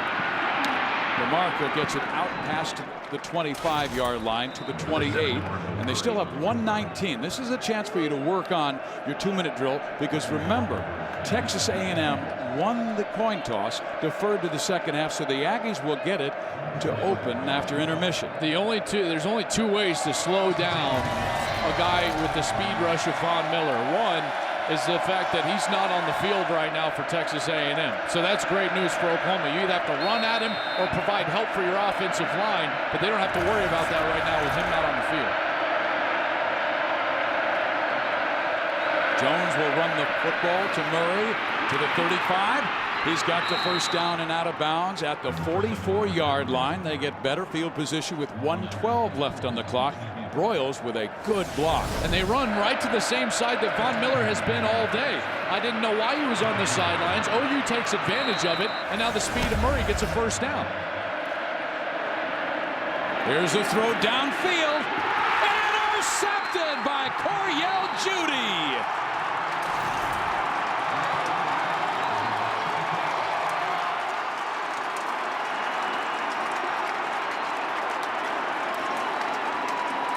The junior college transfer from Fort Scott out of Marlin, Texas, Coriel Judy, read this perfectly. He was running the route of the receiver before the receiver was even running this. Trey Franks couldn't get up there and play defense quick enough. Great ball skills at the top of that route. Going up and getting that ball, and Landry Jones struggling right now for OU. That was kind of a prayer. I mean, that's a ball that you just throw with 20 seconds left on third down or something along those lines. But trying to find Trey Franks, who's the fastest guy on OU's team, underthrows him, and Judy gets a huge interception, gives the ball right back to the Aggie offense. Tannehill wants to run it. Short gain out past the 20-yard line. It's interesting talking to offensive coordinator Kevin Wilson earlier this week after a brilliant game against Iowa State, another outstanding game against Colorado. He reminded us, he said, remember, Landry Jones is extremely talented, but he's not Sam Bradford, and I want people to stop talking about that. Bradford was one of the greatest quarterbacks in college football the last decade. He absolutely was, but this is a team that was averaging 35 points coming into this game. They're shut out at halftime. Kevin did say, but when he gets on a roll, he's incredibly consistent. I mean, he had that 30 of 34 game against the Cyclones, but it's been Texas A&M's defense and Ryan Tannehill on that first drive. But A+ for the defense against an outstanding offense. And A+ for Von Miller and what he's been able to do affecting Oklahoma's offense. They haven't had the ability to go downfield because of what he's done, putting pressure on Landry Jones. Let's go to Jim Knox with Coach Sermon. All right, thanks, Steve. Coach, defense, the name of the game. Von Miller and your Aggie defense keeping Oklahoma out of the end zone. They have a total of 111 yards right now. Yeah, the defense really stepped up. We got to get better field position for offense. We've been backed up quite a bit. I like the way we move the ball out of the backed up zone, but we got to get some points on the board. You can't keep these guys down very long. Thanks, Coach, for the time. Halftime in College Station, Texas A&M pulling off the surprise over Oklahoma, 12-0. Right now, time for the Geico Halftime Show with Darren Horton. Darren? Welcome to our Big 12 And here we are at College Station. The Cadets ready. They want their Aggies to play as well as they did in the first half, leading 12-0. The last time the Sooners were shut out at the half 3 years ago, 2007.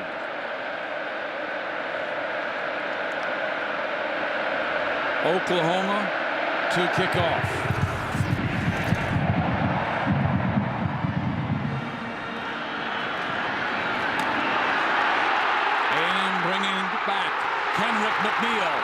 Kenrick McNeil down the right sideline, and look at this.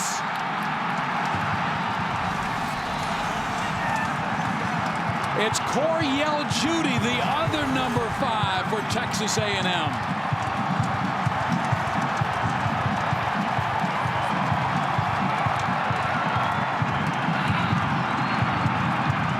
This is stunning. And just like in the first half, it started with a safety and points on the first snap. When OU snapped it out of the end zone, they open up the second half, and bang, a kickoff return for a touchdown. and the Aggie faithful are electric right now in College Station. They go with 2 number 5s, 1 on offense, 1 on defense. Kenrick McNeil is the punt returner, but this man, Coriel Judy, brings it back 100 yards for the touchdown. He just found a seam, and decisiveness as a kick returner is your greatest asset. Once you find it, you put your head down and you go. You get behind your pads, and it was a huge hole. Terrific blocking from Texas A&M up front, and then here he goes, and now it's all speed. You're returning a kick for a touchdown, you got to turn on the jets. Stays in bounds, and touchdown Aggies. What a way to get the second half kicked off.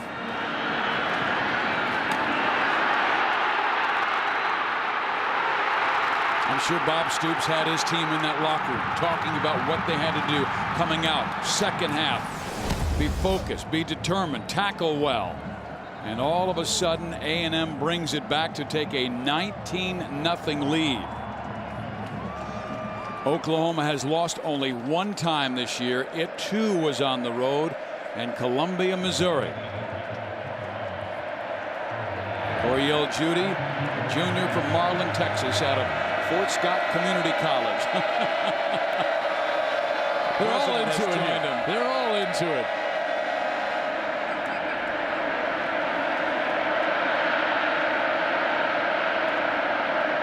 We've seen some stunners today. Number 6 Alabama fell to number 10 LSU 24-21.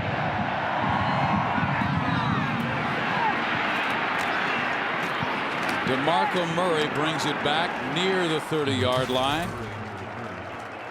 Steve Physiok with Joel Klatt, and we're here at Kyle Field in College Station.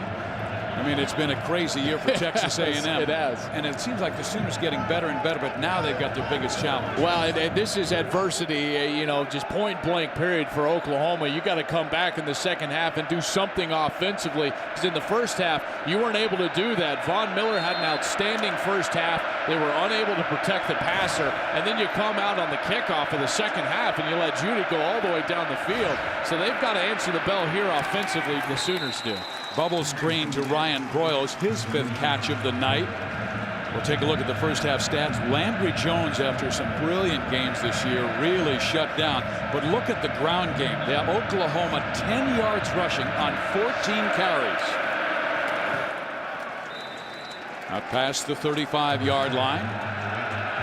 And even in this day and age, when it's passing yards and how many plays can you run, it still comes down to the fundamentals of football. Can you block, tackle, and run the ball?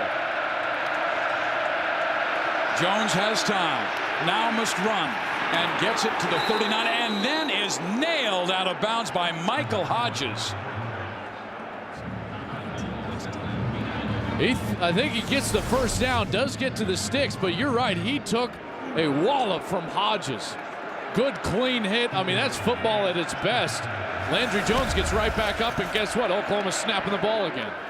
They do get the first down, and now Murray out near the 44-yard line. Lucas Patterson, the Sooners must get 7 here to give their team, their entire team, offensively and defensively, confidence. Well, it seems like Stoops is determined to get that ground game going. You have to. There's only 2 ways to slow down a speed rusher, and that's one, give him help with a fullback or a tight end to that side, or you start running the rock at those fast defensive front guys for A&M. That's what they're doing here. Cutting back in Murray, and he gets the first down to the 46 in A&M territory. This is when you need seniors and leadership. And so Ryan Broyles and DeMarco Murray are going to be asked to lead this team to victory as we see DeMarco Murray get the bulk of the carry on this first series of the second half. Play action, and he throws it away. Broyles bumped by Dustin Harris. Let's check out our Geico presenting our players to watch in the second half.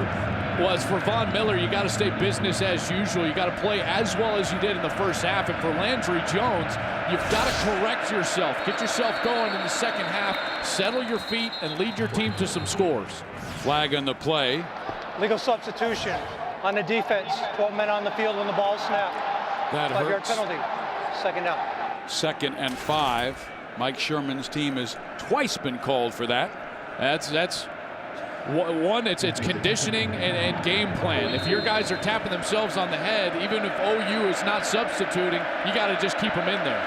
9 penalties on Texas A&M. This is the speed back, Roy Finch, who had a career-high 92 yards against Iowa State.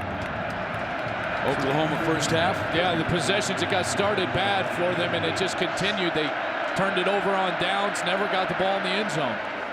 On third down, they run forward, and Jones gets the first down at the 35-yard line. This is an impressive drive, trailing 19-0. Running the ball on this drive. They're establishing the line of scrimmage. Jones downfield. Is that a catch? Yes, it is. Wow. Trey Franks. That was number 4, Kenny Stills, the true freshman from Encinitas, California. Getting his right foot down. What concentration from the young kid. And a terrific throw from Landry Jones.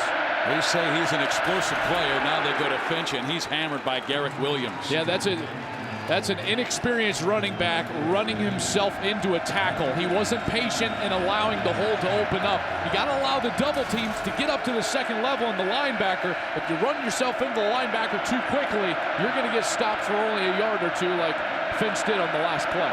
Finch stays in the game. Broyles slot right side. They fake it to Finch. Throw it down the middle. Incomplete, intended for Broyles. Defense came from Stephen Campbell. Yeah, how about the defense from the secondary of A&M? Because they've done a great job against these explosive wide receivers. Stephen Campbell, a sophomore, all over Ryan Broyles, getting that left arm all the way up and over to bat that ball down. That's a great defensive play. Third down, crowd going crazy. Here comes the blitz. DeMarco Murray.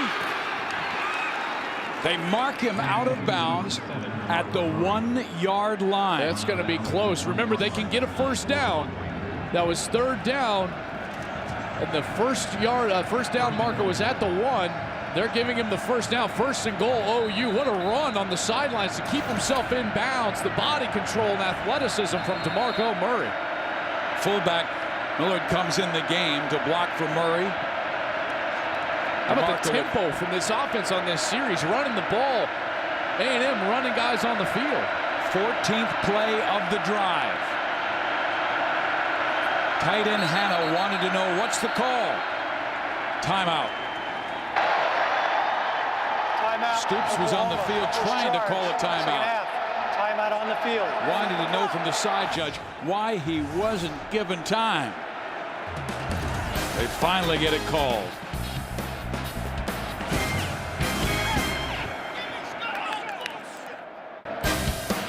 Big 12 College Football Saturday is brought to you by Geico, where 15 minutes could save you 15% or more on car insurance. Call Geico at 1-800-947-AUTO or visit geico.com. By Philips Television, so amazing you won't be able to take your eyes off of it. And by Toyota. Steve Physiak with Joe Klatt and Jim Knox.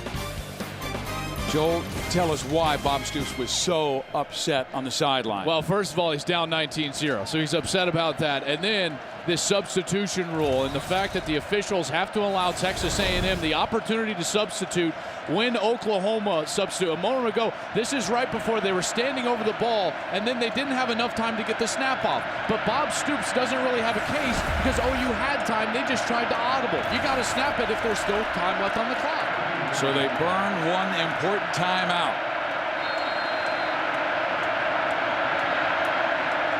Murray, the tailback. DeMarco gets the call, hammers his way, stopped short of the goal line. Once again, it's the middle of that defense. Garrick Williams, Eddie Brown, Jonathan Mathis. This will be the 15th play of this drive coming up.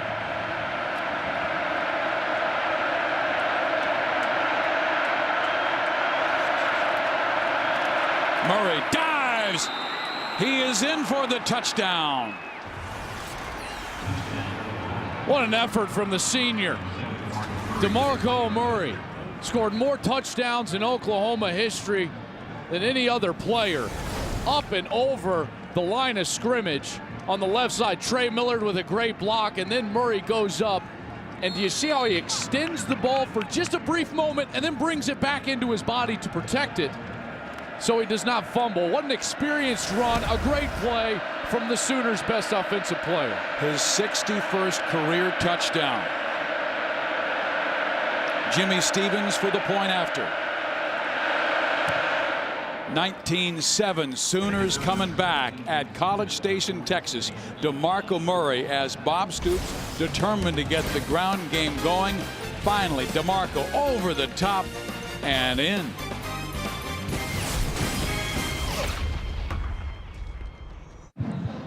DeMarco Murray with the first touchdown for Oklahoma. They feel they're right back in this game. And fans, next week it's a college football Saturday Big 12 doubleheader. First, Daniel Thomas leads Kansas State against Blaine Gabbert and powerful number 12 Mizzou. Then Texas A&M looks to shut down Robert Griffin, and number 21 Baylor's drive to a bowl berth.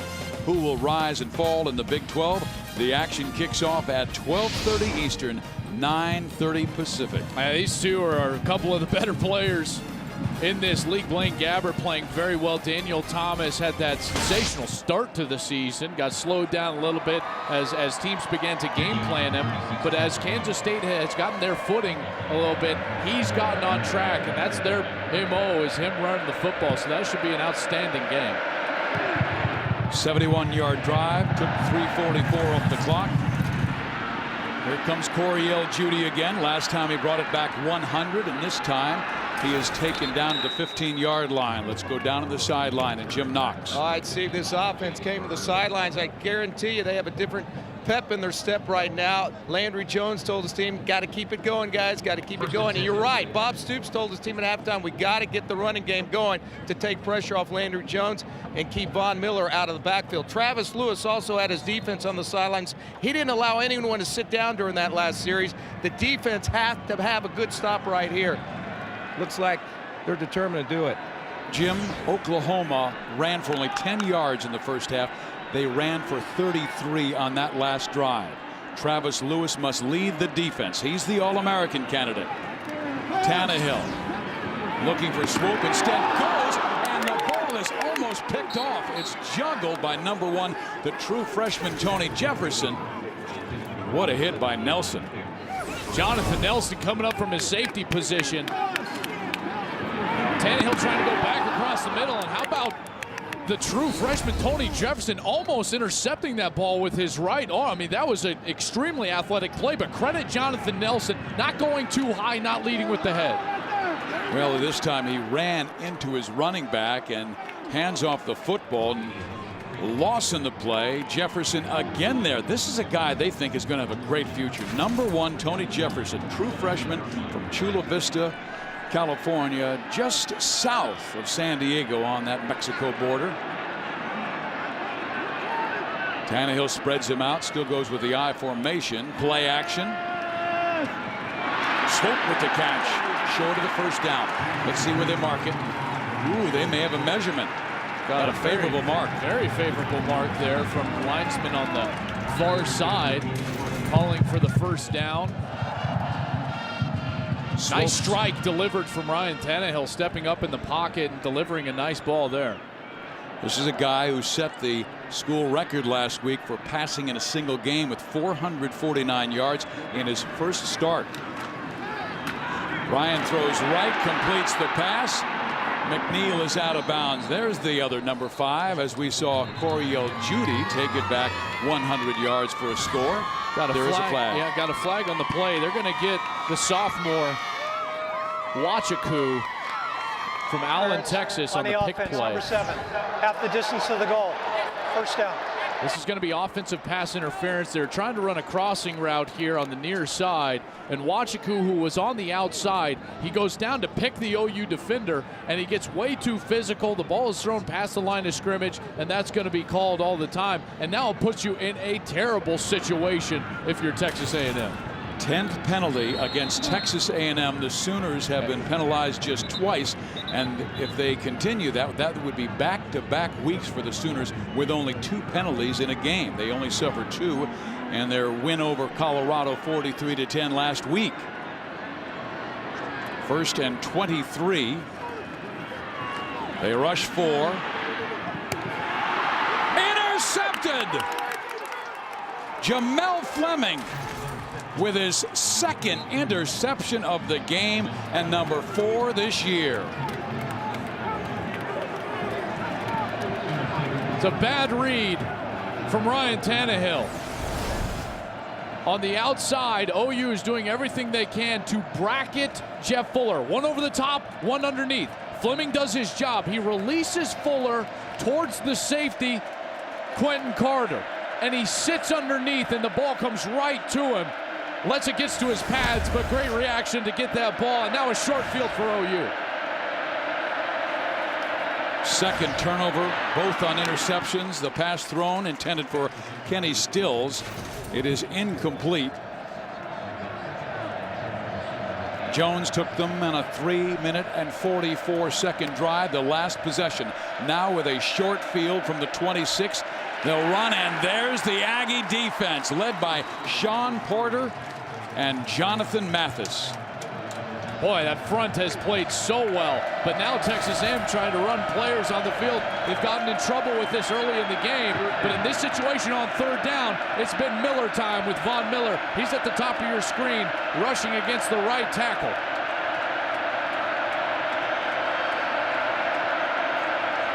Maybe they'll give him some help on that side with DeMarco Murray. Ooh, Miller almost jumped. You can see the play clock down to 5.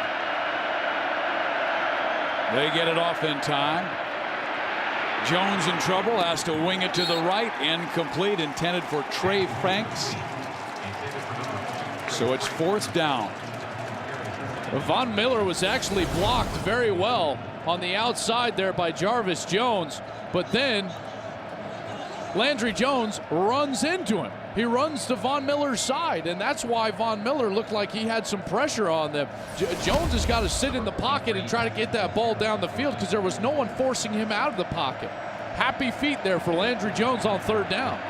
They will attempt a field goal from 45 yards out. Patrick O'Hara, his long this year has been 39.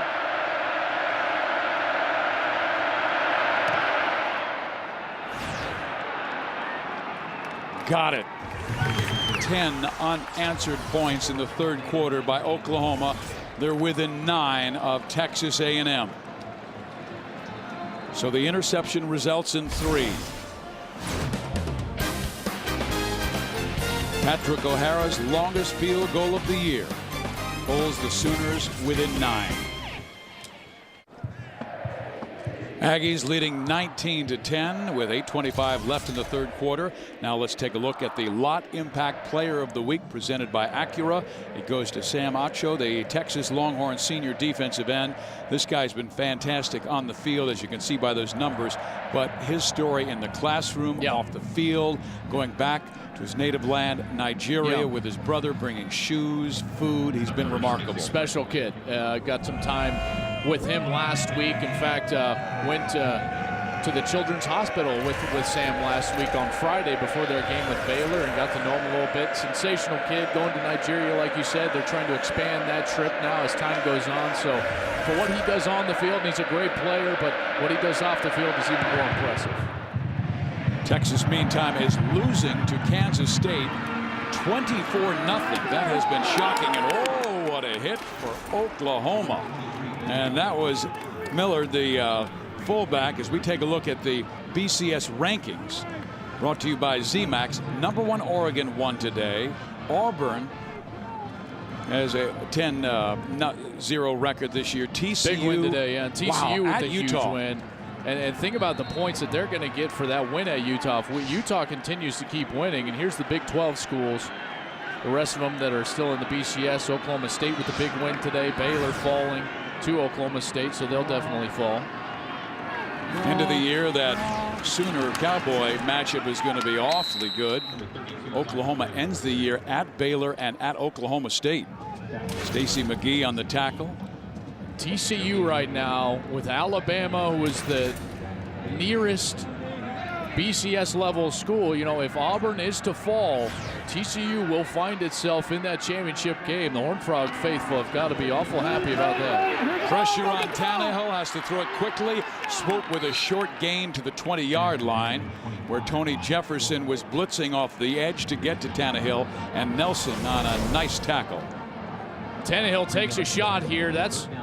Those add up. The true freshman Tony Jefferson, and that's the one that you've got to make sure you can get enough on. You're throwing it across your body, you're rolling left, and you're throwing it all the way across the hash to the left side. That's one that can easily get intercepted.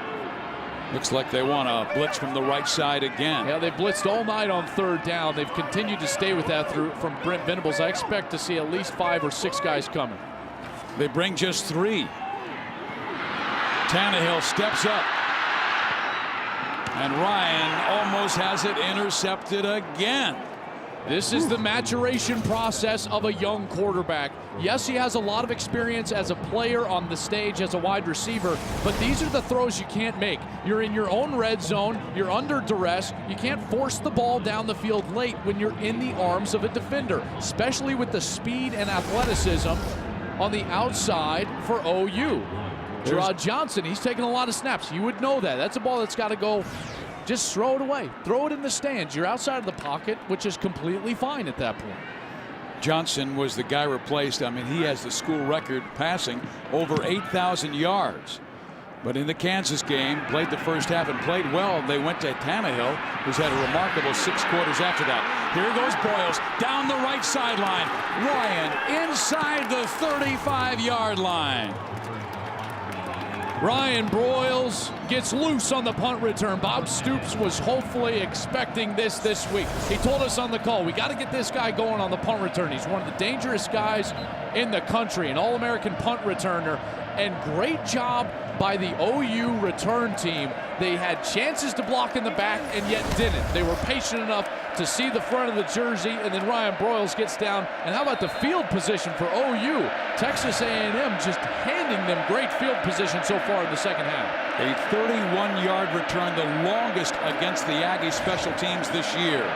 Kenny Stills caught by the outside man, Terrence Frederick. This is exactly what Von Miller is doing. His sole presence is forcing Oklahoma into a horizontal passing game. Because they can't get the ball downfield, the linebackers can play closer to the line of scrimmage, and it's tougher to run that bubble screen. Jones gets it to his fullback, who is out of bounds near the 25-yard line. The 1st and 10 line is brought to you by Phillips Televisions.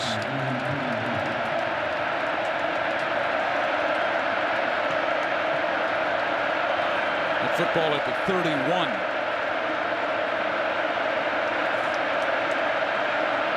One lone setback is Murray off to the left. They dump it off to DeMarco. Man, is he hit and knocked out of bounds at the 23 by Michael Hodges, who has had some vicious hits coming from that outside backer spot. What a collision here. Let's listen in on the sidelines, going for a first down. Wow. Good stuff. Bob Steinfeld and Phil Malika in that truck, our producer and director tonight. It's 4th and 1. Oklahoma looks to get that first down. We'll see. I like what Landry Jones did right there, and I know they're going to go with a fast tempo, but he gets to the side and almost goes behind his guard rather than just going right behind your center, who has to snap it and get off the ball. See, the guard, he just can fire off. That's why I always follow the guard, not the center.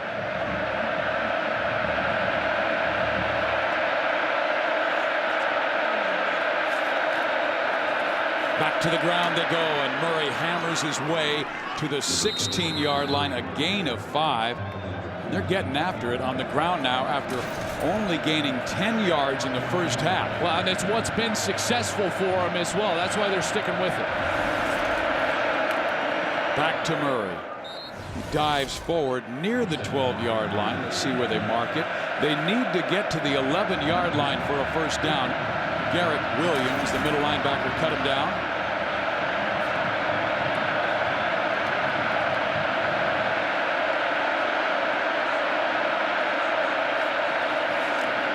They go with the fullback, and he dives forward.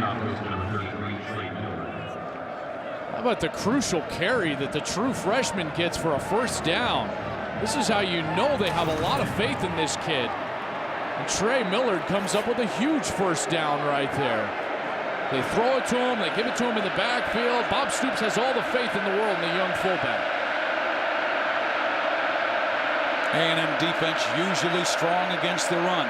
Their outstanding first half. They swing it right, and they get the first down to the 6-yard line. This is exactly what a run game does. We've seen them force the run, force the issue, and now they come with the play action, and this is where they find space on the edge. And Trey Millard gets out there for a nice game, and now you're in a second and short situation. I love what Oklahoma is doing in the second half. Need to get to the 1 for a first down. Jones throws it away. He could feel the pressure coming from inside. And that's an experienced throw, such as an experienced throw. He knows he doesn't want to take a sack. He knows he's borderline still in the pocket, and so he throws it at a receiver and yet high enough that it will be out of bounds even if it's picked off. A great decision from Landry Jones right there on second down. Live to snap the ball again.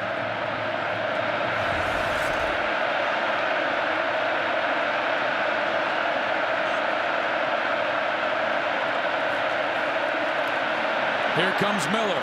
He throws and finds Trey Franks in the corner of the end zone for the Sooner touchdown.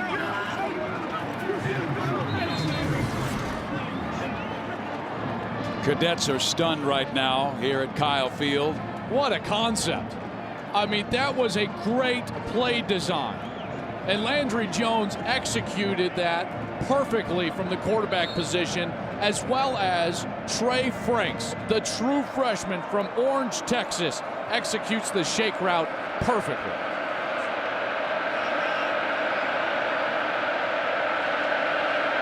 Stevens for the point after.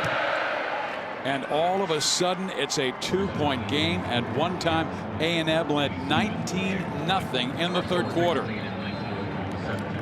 Trey Franks in the corner of the end zone, goes on the shake route. First of all, they run DeMarco Murray out, and then you go slant corner with Trey Franks. And does he come down with it cleanly? Looks like he does. He chopped his feet. That's a great design. You run the linebacker out of there, get a free zone, and this will be a great look. Has it in his hands. Boy, what a great touchdown right there from Oklahoma. Makes it a little bit more difficult than he probably should, but yeah, that's clearly a touchdown. Gets all 3 feet into the field of play. He's really emerging lately. He absolutely is. 4 catches, 55 yards, and he's having a terrific game today. Well, he's a strong player for his age.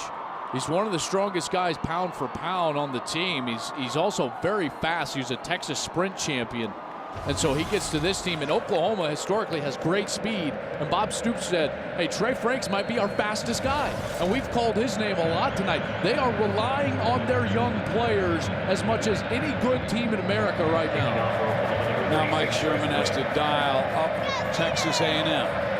Somehow swing the momentum back the Aggie way. They lead by only 2 points with 19-12 left. On the return, Judy taken down near his 25-yard line, and FoxSportsSouthwest.com is your home for Big 12 football. Check out highlights from every Big 12 game, post-game analysis, and the Big 12 Showcase. FoxSportsSouthwest.com, the place for Big 12 football. We come to you from Kyle Field in College Station, Texas. A crowd of 81,392 today. Tannehill stays in at quarterback and fires downfield. He had McNeil wide open near midfield. He had him, and they had the concept on. 2 safety look, middle of the field is wide open, and this is a ball that is called an intermediate rope shot. You've got to put it over the linebacker's head and have it fall down onto the frame of your wide receiver, just out of the reach there, McNeil. Well, they finally do get it to McNeil, who gets it to the 29-yard line. Let's go to Jim Knox. All right, Steve, Nehemiah Hicks, the big tight end who took that shot over the middle a couple of series ago, went to the locker room. They checked him out. They said doubtful to return, so we'll see what happens there. That's a big loss because he's played so well, the true freshman. Although Hudson Prelo scored the first touchdown for Texas A&M, he's the backup tight end. He's number 80. Right now they're going with a spread look. Tannehill throws it incomplete. 4th down, punting situation. All of a sudden the Sooner defense tightening up. Brent Venables said something to his team to pick up their play in the second half. It's the energy in the front 7. We've seen Texas A&M. What have they done defensively to cause OU trouble? They get to the quarterback. It's pressure. What have we seen now from the front of Oklahoma? They're getting to the quarterback. He's dialed up the blitz, and now the front 4 is getting going. Jeremy Beal playing much better in the last couple of series. They're 4th in the Big 12 in sacks with 19, but they're 4th in the nation in tackles for loss with over 8 per game. DeMarco Murray, meantime, a guy who can play all over the place. You can split him out, you can have him run. Guy. He does a bunch of different things. He's their best kick returner. We've seen him in that capacity. And then on the outside, this is, I think, what separates him from other players in the country is his ability to catch the ball. We know what he can do running the ball, and OU has put this game on his shoulders. Running the football is what has gotten Oklahoma back. These long drives in the second half, the fact that they've had 1,700 unanswered points is because they've run the ball with DeMarco Murray. There is a flag down. Number 82, 5-yard penalty, 1st down. James Hanna moving a little early, false start, that's going to back you up, and immediately you're stressed. You're pressured as an offense because it's 1st and 15. Try to get half of this back. 7.5 right now is a great play. He passed Joe Washington for the all-purpose record in Oklahoma's history. And Kevin Wilson, the offensive coordinator, said something interesting about DeMarco Murray. He said you can load up his plate mentally because he can handle it. Spread him out as a wide receiver. Run him from the backfield. Brings back kicks.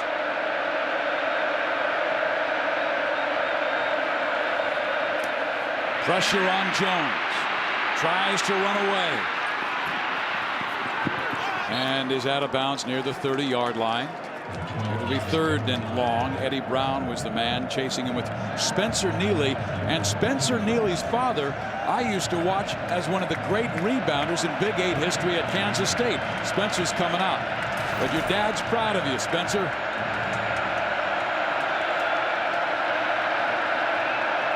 3rd and 11.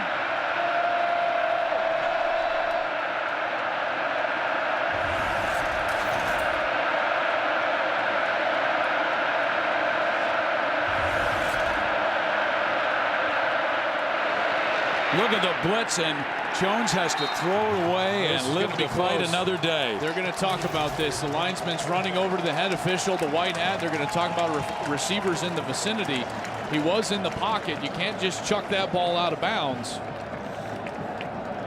And there's the flag. That's going to be called intentional grounding on Landry Jones. Intentional grounding on the offense, number 12. Loss of down, spot of the pass, 4th down. No, OU is going to contend that there was a go route. They were going to run a go route on this outside. Landry Jones, when he drops back, he never leaves the tackle box. So you've got to throw it towards an eligible receiver. Here's the receiver, he's saying. He throws the ball, but it never gets necessarily close to him. He's about 10, 15 yards away from that ball. So they talked about it and said, listen, that was not even close to catchable. It wasn't in the vicinity, if you will. He didn't have an opportunity to catch the ball. Those are the type of terms the officials will use. They dropped the flag, and now they got a punt from their own red zone. Once again, the unpredictable defense of Tim DeRuyter, where the blitz is coming from, and they were in the face of Jones. Now it's a chance for Texas A&M perhaps to stretch their lead out. It's currently 19-17, and Tannehill playing so well early. He really did, but he struggled in the second half, and this is what I kind of expected from Ryan Tannehill as far as facing this OU defense, because they put you in positions that you cannot emulate in practice. He's missed some throws, your feet get a little bit quicker, your heartbeat gets quicker, you get hit more, things of that nature. And he's going to have to battle back and compose himself. This is that inner fight that you fight as a quarterback to compose yourself and get your offense back on track. As you said at the start of the game, last week his first start was against Texas Tech. Now he has to go against an Oklahoma defense. A flag goes flying. Was there a late hit by Oklahoma on Cyrus Gray? Looks more like in the direction of a hold, potentially on Jeff Fuller. Block in the back on the offense, number 8. 10-yard penalty. First down. They did get Jeff Fuller. It was a block in the back on the outside. And the penalties now racking up against Texas A&M. 11 penalties on the night. Here's Fuller, and that's touchy. Didn't necessarily block him. A hand on the back is not a block. They have not been able to go to Jeff that much. They've had great coverage on him, and he had a tremendous game last week. 11 catches, 171 yards, and 2 touchdowns. Sherman thought perhaps they were forcing the ball to Jeff too much. Now they need to go to the big fella. He's at the top of the screen. Instead, they go to Swope and make the catch.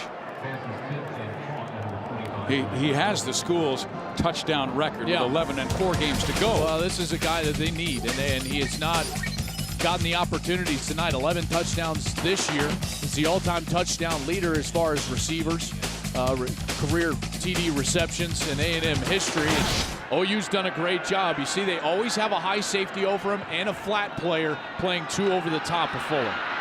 Tannehill goes downfield. Almost intercepted once again.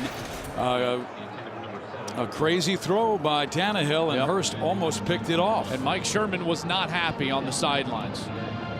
As Tannehill rolls out, this is an opportunity to be safe. You can choose to run it, and he throws it wildly down the field, trying to get Wachaku, but 2 Oklahoma players right there with a chance to pick that ball off.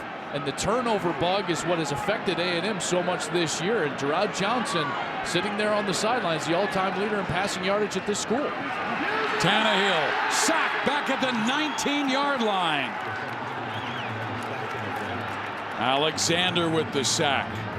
You've got to ask the question, would Sherman make a change away from Tannehill and back to Johnson, the veteran? Why would you do something like that? To change momentum, because it has clearly switched to Oklahoma. As Oklahoma gets off the ball defensively, and Jeremy Beal working against the true freshman Jake Matthews. And then on the inside as well, Stacey McGee, Adrian Taylor, pocket completely collapsing around Ryan Tannehill. Here's the punt by Epperson. And he tries to kick it away from Broyles, who returned it 31 yards to set up a score. Broyles is one of the top punt return men in college football. How about the field position in this second half? A&M can't get out of their own red zone, and OU seems to be starting on the other side of the 40, close to midfield, every single possession. That is just causing this A&M defense stress. And Oklahoma running the ball. Mike Sherman knows it. He needs more from his offense right now. That's why he's so upset on the sideline. Have they gone away from the run game? Oklahoma will run. DeMarco Murray. And Murray up near the 50-yard line, where the tackle's made by Jonathan Mathis. That's the end of the third quarter. A marvelous third period for the Oklahoma Sooners. They've scored 17 straight points, and they're right back in it. 19-17. Tannehill trying to get his team going. Fans, you're watching Big 12 College Football Saturday, presented by Phillips Televisions.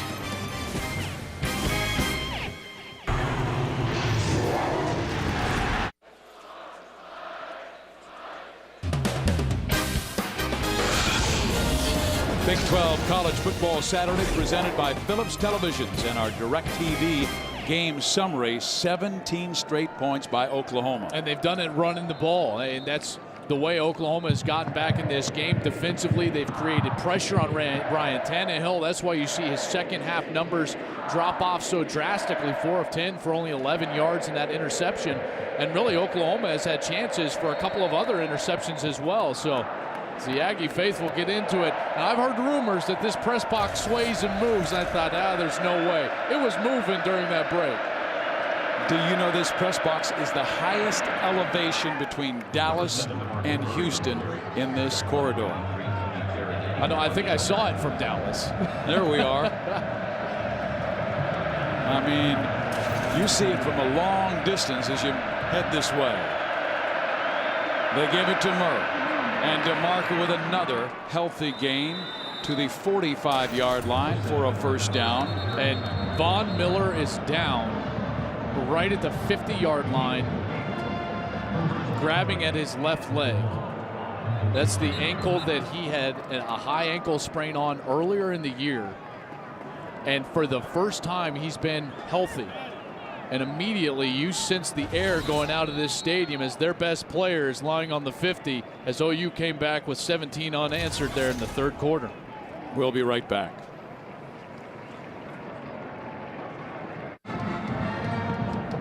Aggie fans breathing a collective sigh of relief as the top defensive player Von Miller back on his feet, and our crack sideline reporter Jim Knox told us that it was a cramp, so he must sit out at least one play. Yep. Game stopped because he was on the field, down on the field, so he comes out for a play, but it was just a left calf cramp. And now OU has an opportunity without Von Miller on the field to potentially go down the field. Texas A&M showing a three-man rush. They do throw it quickly out in the area of Ryan Broyles, who escapes down the sideline and gets a first down. Are you kidding me? They had him wrapped up. Wow. What athleticism from Broyles. Missed tackle on the outside. Looked like they're going to corral him right at the line of scrimmage. They do a great job, but Dustin Harris misses the tackle. Broyles just spins out of it. Jones goes back to the air looking for the home run. Incomplete, intended for Kenny Stills. He didn't throw it on his feet. You've got to throw that ball on time, and the timing is not kept in your head, it's kept in your feet. And that's why Kenny Stills was all the way out of bounds. Even though he was maybe interfered with, he was all the way out of bounds as Frederick comes in to break the basket with his right hand. And the ball wasn't there yet. So A&M gets a break.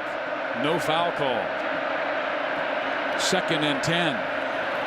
They go to Murray, and he's taken down on a great defensive play by Lucas Patterson. He read it beautifully. He so slow played it. As soon as you get stymied at the line of scrimmage of his defensive end, he just stopped, and he either's going to get his hands up to block the pass or be there for a screen. He was there for the shovel pass, made the tackle. Now 3rd and 11. They dump it off. It's incomplete. It was a tough catch for DeMarco Murray, but right there with him was Eddie Brown Jr., and it would have been a loss on the play. So it's advantageous that it's incomplete. 4th down and 11. And there's Von Miller back in the game, but stretching himself out. That cramp on the left side bothering him one more time. He's played so well tonight, you know, and played so many plays. Again, these teams snap the football so much. I mean, OU's already up to 76 snaps with 13:44 left in this game. That's a whole game for another team. And so this Aggie defense having a hard time getting themselves off the field. They're going to go for the field goal, and this will be a long one from 48 yards out. It will come from Patrick O'Hara, who hit one from 45 earlier. We'll call it 49. They fake it. They want to go. And the pass is incomplete, intended for James Hanna, right in his hands. A&M holds. That's John Nemo, a quarterback on this roster. They go for the fake, and he delivers a dime right on the chest of James Hanna, who drops it. That is a touchdown. 2 big opportunities missed tonight for OU. Landry Jones overthrew Kenny Stills, and now Nemo can't believe that his perfect pass is dropped by James Hanna at the 1-yard line. What a call and great execution, then Hanna drops it. Tannehill stays in the football game for A&M, and the Aggies do go to the ground to Cyrus Gray. You could sense that might be happening, a 54-yard field goal. Nemo stands up, and that is a perfect throw. James Hanna has got to make that catch. 2nd and 6. Back to Gray. First down to the 50, to the 45. What a chess match we're seeing here tonight. The defensive front four for Oklahoma got going on the last couple of series. And what does A&M do? They go back to the run. As James Hanna has to sit there and watch A&M go down the field after he dropped a short touchdown. A&M with a very young offensive line trying to hold off the Sooners. Tannehill back to the air, completes the pass.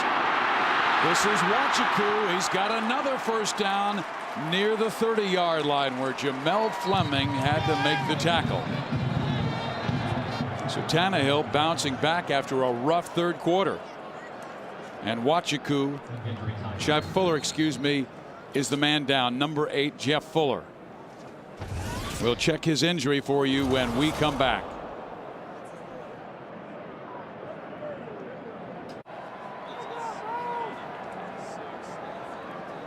Texas A&M with a 19-17 lead, but they just lost their best player as a wide receiver, Jeff Fuller, with 11 touchdown catches this year. He hurt his back and now going to the locker room. Let's take a look at it again.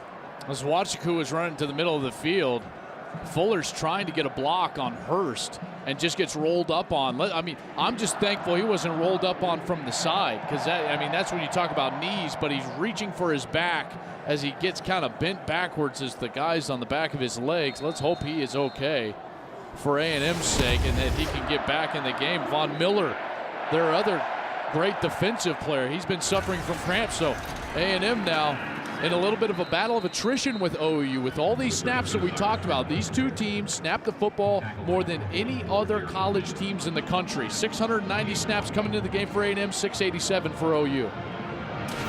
But with Fuller out, can Oklahoma go 8 in the box and try and close out the run and force Tannehill to beat them? Instead, they go to the slot man, Ryan Swope, and Swope gets to the 23-yard line. Let's go to Jim Knox. All right, Steve, word on the Aggies bench. Jeff Fuller, of course, went in the locker room. They're checking his right ankle. Also back spasms, they tell us.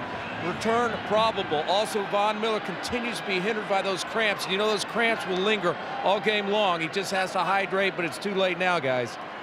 Thank you, Knoxy. It's 3rd and 1. Here's the running back. Gray, first down to the 15, to the 10, to the 5. Touchdown, Cyrus Gray.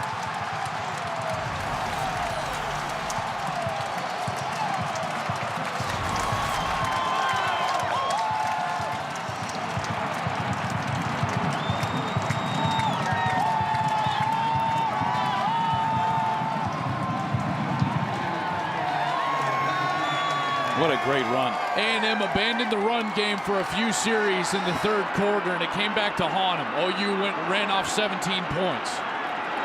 Cyrus Gray with his 3rd straight 100-yard game. And now 112 yards and the final dash for the touchdown. And they come back with the run game on this series, and it pays off. The weak side zone, and Gray takes it in for the touchdown, 26-17. Aggies.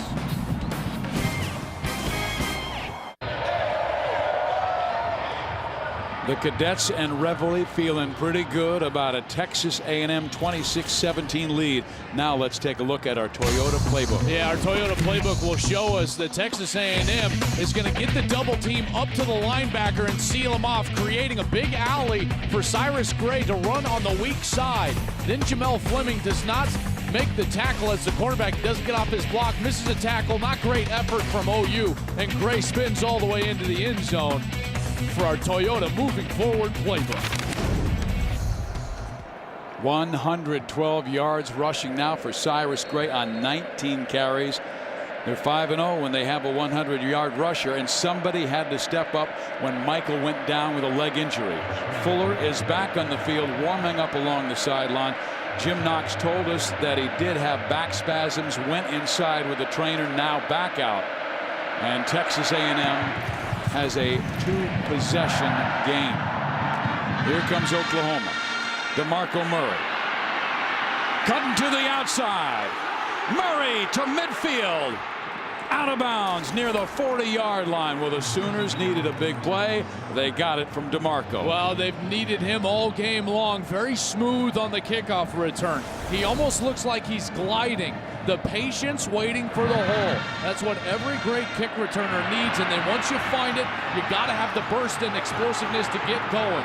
The only thing that OU got away with, there was a hold earlier in the return that they got away with. No penalties, no laundry on the field, and again, great field position for OU. Can they take advantage? Inside 11 and a half to play. Jones looking to go deep. Scrambles away from pressure. But here comes the defense led by Michael Hodges, who's had a terrific game. I don't understand why they're going away from the run game. That's what brought them back tonight against A&M, especially on first down. And what it does on first down, Steve, it gives you second and short. It's so much easier to play at 2nd and 6 and 5 rather than 2nd and 12. Jones downfield, completes the pass for a first down. A wonderful catch for the true freshman Kenny Stills. Good throw from Landry Jones on the run, and an even better catch from Kenny Stills on the outside because he knows he's going to take a shot from Trent Hunter, who's coming up from high. You see him almost punch over the ball right at the end. He knew he was there. They look that way. They go downfield looking for the home run. Broken up by Terrence Frederick. As a quarterback, you never want to put your wide receivers in a position to be a defensive back. And that's what just happens on this play. Kenny Stills almost has to bat that ball away. Landry Jones just throwing it into contested areas right now. Oklahoma's got to get back to running the football. Jones 182 yards passing after he threw for over 450 last week against Colorado. Swings it left. Ooh, man, that was a dangerous area. The closest man to was Frederick, and it looked like it glanced off his leg. A&M has done a great job on Ryan Broyles in that horizontal bubble game. They got people at the line of scrimmage, and more importantly, they're getting off blocks. You see how Frederick dips his left shoulder, avoids the block from Trey Franks, and is able to be there just in case Ryan Broyles catches that screen. 3rd and 10. A&M showing blitz from the left side, and here it comes. They dump it off to DeMarco Murray. Tries to cut back inside, can only get to the 20-yard line. Now, it'll be 4th down here. They could go for the field goal, making it a one-possession game. That's exactly what you do. You're not in a position to go for a 4th and 5 at this juncture in the game. You send your kicking unit out there. You make it a one-possession game. You take the points when necessary, and that's what Bob Stoops is going to do right now. Bob Stoops has suffered only one loss this year. It was 2 weeks ago, and his team went up to Columbia, Missouri, and lost to the Tigers. Patrick O'Hara, 4 for 5 this year. Hit one from 45 earlier tonight. This will be from 36, right hash mark. Swings it left. Wow. That has not been a strength for the Sooners all year long. Their kicking game has let them down all year long, and Patrick O'Hara just hits a complete shank on this. You wonder if there was something wrong with the hold. It doesn't look like it. He just hits a bad. The low duck hook. I wonder if his foot hit before the football or something, because that ball was not hit anywhere near close to solid, and Stoops not happy with that effort. He's got to be going. My guy DeMarco Murray makes a remarkable return to give us great field position. We've got to come up with some kind of points. Now it's Tannehill giving it to Gray, and Gray up near the 25. Sooners have been Jekyll and Hyde, road and home. Yeah, they sure have. Since 06, best home team in the country, 30-0 since 06. Bob Stoops 71-2, but on the road 19-14. I mean, they've got to improve on the road, and that includes neutral site games. Tannehill works it upfield and gets the football to Jeff Fuller, who had left the lineup due to the back injury. They'll have a 3rd and 1. 9 minutes left Not sure if they're going to have a measurement here. We do have an injured player on the field. And all the stars seem to be going down. Travis Lewis now grabbing his right hamstring, potentially a cramp, and they're going to start stretching him out. Again, the battle of attrition going on right now with these defenses on the field for so many snaps and playing at such a high tempo. It's almost impossible for the human body to play at the level that these two defenses have played tonight and do it for as many snaps as they have with still 9 minutes left in the game. Mike Sherman wants that clock to move. Fuller just made the catch to set the receiving record in a single season. And fans, weekdays on FSN, it's the Dan Patrick Show. Don't miss exclusive guests, including high-profile athletes and celebrities, breaking sports news and unparalleled insider access and pop culture commentary. The Dan Patrick Show, weekdays at 9 a.m. Eastern, 6 Pacific on FSN. Lewis being helped off. The way they were stretching his legs clearly showed it was a cramp, but this is a significant one. They don't go away, like Jim Knox told us earlier. Once you get a cramp, they're going to linger until you can rest completely. 3rd and 1. Sneaked by Tannehill. He's pulled back by a Sooner. Let's see where they mark it. They give him the first down. And now the clock becomes a factor. In a 2-possession game now, 8:46, 8:45, and moving down. OU's got to get a stop and got to get off the field. They were able to hustle Adrian Taylor back into the game. He's right now a nose guard on the center. Tannehill whips it downfield. It's broken up and almost intercepted. DeMontre Hurst. This secondary is playing as well as they have all year long. DeMontre Hurst gets his hands on another Tannehill pass. They batted down 11 last week against Colorado, which is their highest for the season. They're doing much of the same here tonight. Swope in the slot. They go back to Gray. Gray with a good hole and spins forward a 7-yard gain. Let's go to Jim Knox. I see directly behind me Travis Lewis on the bench. You see the trainers are working on him, stretching out both legs. You know, he's trying to inhale Gatorade as much as possible, but it's too late right now. They're just trying to work the cramps out. He's in a lot of pain. So they've lost their top tackler. Over 300 in his career. Tannehill downfield. He's got Swope wide open. Is this the backbreaker?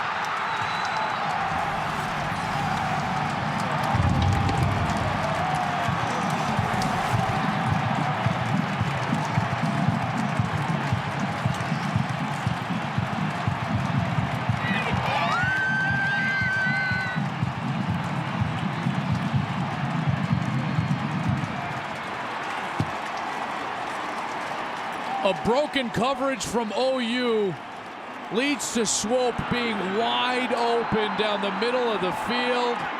Tannehill doesn't miss him, and he takes it in for a touchdown. 64 yards. Tannehill to Ryan Swope, and he was wide open for 64. Let's take another look. When the wide receiver's wide open, you don't want to miss him. Tannehill doesn't. And Ryan Swope makes it a big lead, 33-17, Texas A&M. The ever-improving Ryan Swope, and he is playing big time today. 8 catches for 136 yards. Oklahoma's playing half into the boundary. That means that the safety, Quentin Carter's got to have deep responsibility. He makes a mistake, stays on Jeff Fuller on the inside, and as soon as he bites right there, Swope heads right down the seam and is wide open. Looks like Jamel Fleming gets beat, but in actuality, Quentin Carter missing out, a missed opportunity, missed assignment for Quentin Carter in the half coverage, and now the Cadets get to do their business. That's a tradition here in College Station. And if you can beat Oklahoma, you can get the longest kiss of the night. Number 8 Sooners coming in, and Texas A&M is 0 for 3 against ranked opponents this year. This would be a huge win for Mike Sherman. Big 12 college football Saturday is presented by Philips Television, so amazing you won't be able to take your eyes off of it. And brought to you in part by Allstate. Dollar for dollar, nobody protects you like Allstate. Are you in good hands? We've been today here at College Station, one of the great places for college football, and Ryan Swope, last year as a freshman, had a solid season, but he's taken off and getting better every single month this year. Yeah, I mean, 19 catches, that's solid for a young kid getting his feet wet, but you got a +8 to these October games, now into November.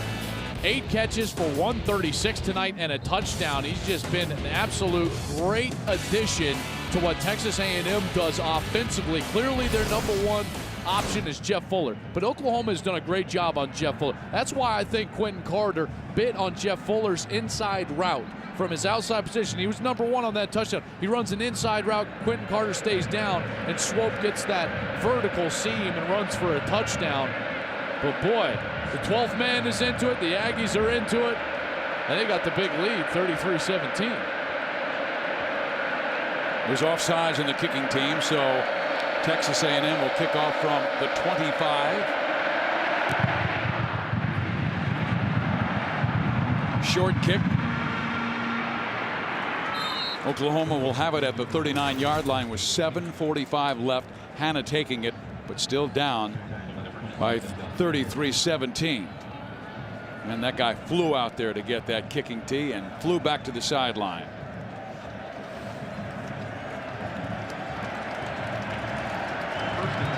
Landry Jones. This is a guy who knows how to win. Led his New Mexico team, Artesia, New Mexico, to back-to-back state championships.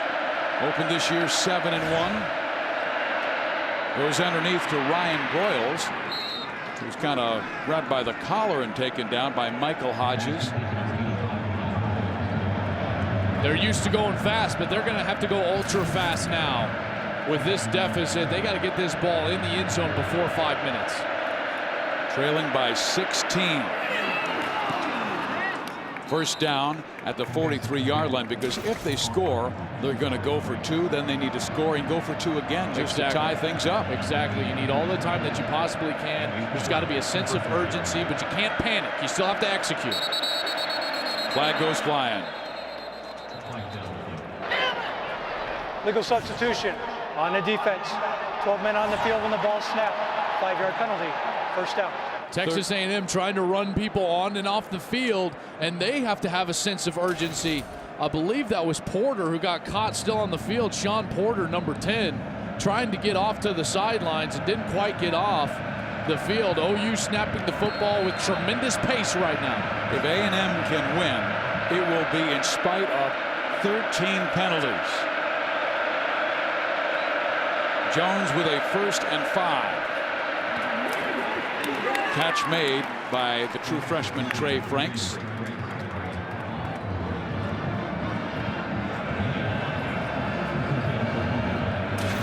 The 1st and 10 line is brought to you by Philips Television. It's the all-important 1st and 10 line because that stops the clock right now. Murray slides forward, gets the first down to the 20. Runs to the A&M 21, tackled by number 17. Von Miller down again with cramps after the Murray run. This is exactly when it's a perfect opportunity in the 2-minute drill. And yes, there's 6:43 left, but it's a 2-possession game. You've got to get a score right away.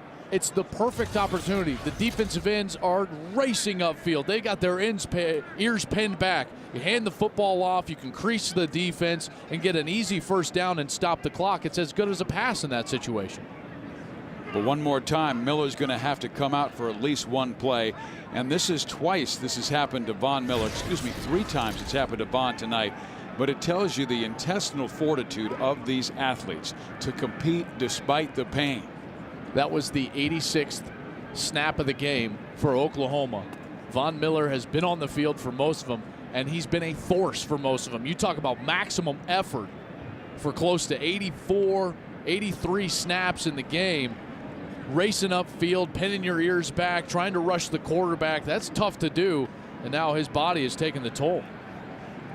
We've seen it happen to two linebackers, Von Miller for Texas A&M and Travis Lewis for Oklahoma. For OU tonight, it's been miscues and missed opportunities. Right off the bat, the safety. Landry Jones just drops the football. And then later, early in the game, he's got Kenny Stills wide open and misses him. They've had a 4th and goal situation. They don't get Miller blocked.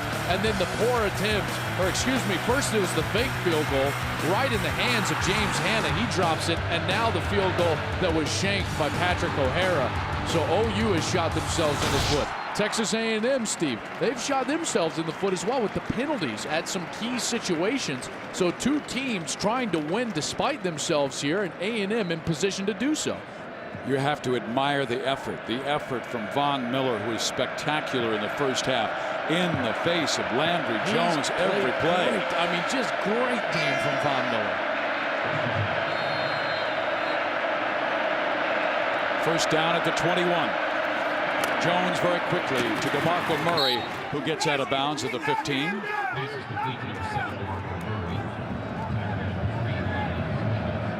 The 1st and 10 line is brought to you by Phillips Televisions. We're in the 4th quarter. 6.5 left. A&M leading by 16. Murray smashes forward very close to a first down. We may have a mark, which would stop the clock, but right now it's moving. I thought they might measure here as Von Miller trying to get healthy on that sideline. First down is Jones with the sneak. Yeah, it's a great play. You stop the clock with the first down. To the 10-yard line, gain of 2. Potentially set again. Actually, he's inside the 10, so it'll be 1st and goal. This clock will wind. They need to get him up. But again, we got players on the field. I mean, what a tough matchup we've had tonight. And that's number 92, Jonathan Mathis, the junior from Houston, Texas, who was at the bottom of that pile after the quarterback sneak from Jones.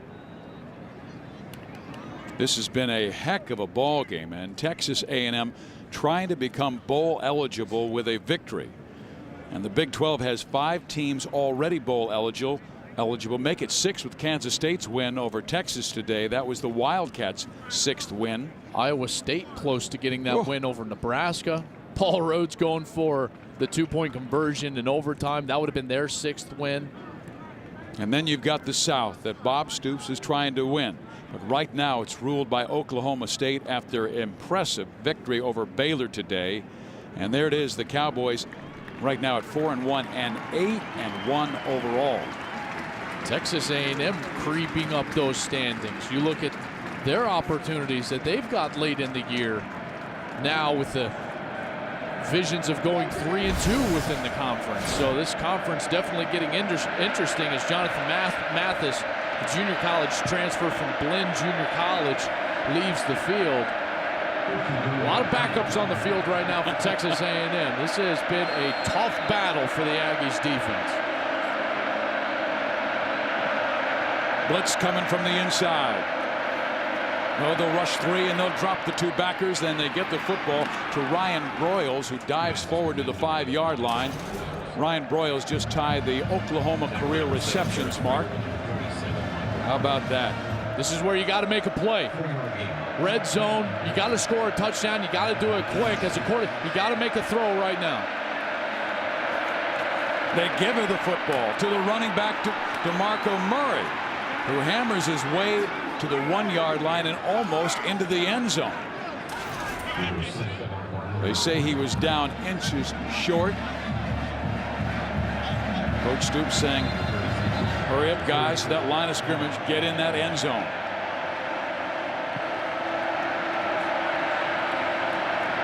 Murray leaped the top earlier in this game for a score. He has 61 in his career. They will sneak it. And Landry Jones, no mark yet. It'll be 4th down as the clock continues to run. Oklahoma's got to get lined up. Got to go for this on 4th down. Now the substitution's taking place. This is the game with 4:45 left. A&M with an opportunity to get the ball back. 4th and goal for OU. That defensive line for Texas A&M has been excellent tonight. The officials want to take a look at the play again. A review coming. It's always hard to get a great look as the quarterback goes into the pile. Here's another angle. This should give us a better idea. Landry Jones, he looks like he's short. He's never down. Momentum definitely stops. There his knee is down. I see his knee, don't see the ball. This is going to be short of the goal line, I would suspect, Steve, and this will be a fourth down opportunity. That's what they'll say. They make the ruling. So here we go, 4th and goal. Texas A&M, the opportunity to get off the field defensively, keep OU off the board on this drive, which they've done all 4th quarter. They've done a great job keeping OU off the board in this 4th quarter. Do you sneak or go to Murray? Remember, Miller is back in the game. Fullback in the game. They give it to the fullback, and Miller can't get in. What defense by the Aggies!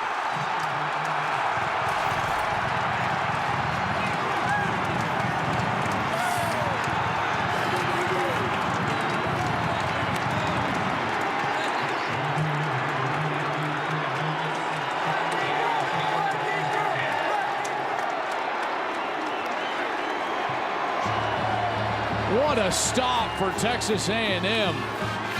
OU goes to the true freshman, Trey Millard, on the straight fullback dive. Always dangerous because you're taking the ball away from the line of scrimmage without a lead blocker. You've got to have offensive linemen that are going to win the point of attack. They get a decent push, but A&M stops him short. What a great stop for A&M.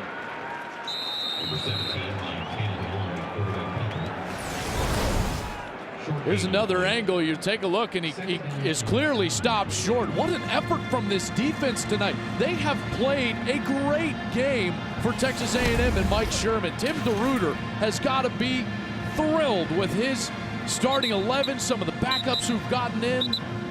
What a performance.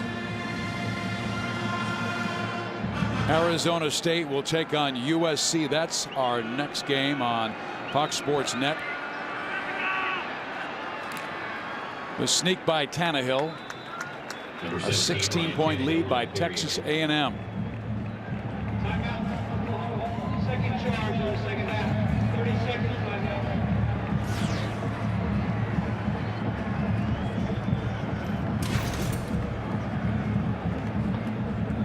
Texas A&M started the year against 3 non-conference opponents. None of them were really strong teams. Then they lost 3 straight games, and they are trying to win their 3rd straight in conference play. And as we take a look at our eHarmony stats, the rushing yards, 62 yards rushing in the second half for Oklahoma, but they made too many mistakes. They did. And they shot themselves in the foot, and it will cost them tonight. They didn't capitalize on those opportunities that they did have, and when you don't capitalize on opportunities in the Big 12 on the road, you're going to lose the game. You know, the 2 basically touchdown passes. Hannah drops it. Landry Jones overthrew Kenny Stills. They had the safety to start things off. They gave up a kickoff return for a touchdown, and they were 2 for 5 on 4th down. And you also can't had do that and win. That tremendous kickoff return by Ryan Broyles, who gets you in field goal range, and you come up with nothing. Well, they've had way too good a field goal, excuse me, not field goal, starting field position the entire second half, and haven't gotten enough out of it. Only 17 points. And all the credit in the world for that fact has to go to A&M and their defense, because what they were able to do, both game plan wise and effort wise, to this OU offense was sensational tonight. Oklahoma only averaging 3.2 yards per play. That man's defense, Von Miller, was spectacular tonight. Ryan Broyles on the other side, they were able to limit Ryan, one of the great receivers in the league. He did have 8 catches, but for just 59 yards. Here's the punt, and it's blocked out of the end zone. So there's your 2 points. They still need 2 touchdowns with still 3.5 left.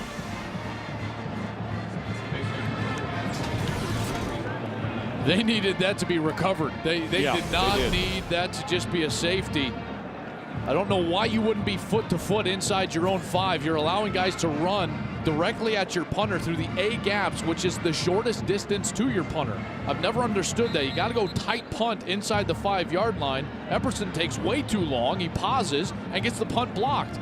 But then OU looking for the recovery and don't get it. I was watching Bob Stoops during that play, and his shoulders actually slumped over after they blocked it because it actually went out of the end zone. It looked like Emmanuel Jones with the block of the punt. You know that they're going to be coming after it. That's their only way. Emmanuel Jones gets it. You know that they're going to send 10 or 11, Steve, to block that kick. So why you wouldn't go tight punt formation is beyond me. You're inside your 5. You're not even deep enough to get in a normal punt formation. You got to go foot to foot. You can't allow a guy to run right through the A gap. That's Nelson, the linebacker. There are 225s on the Sooners, and Corey Nelson, the true freshman from Dallas Skyline, was able to submarine through the middle and get his hands on that football. The Sooners trailing 33-19. Now we'll get the football back. They need to score right now and perhaps go for the onside kick.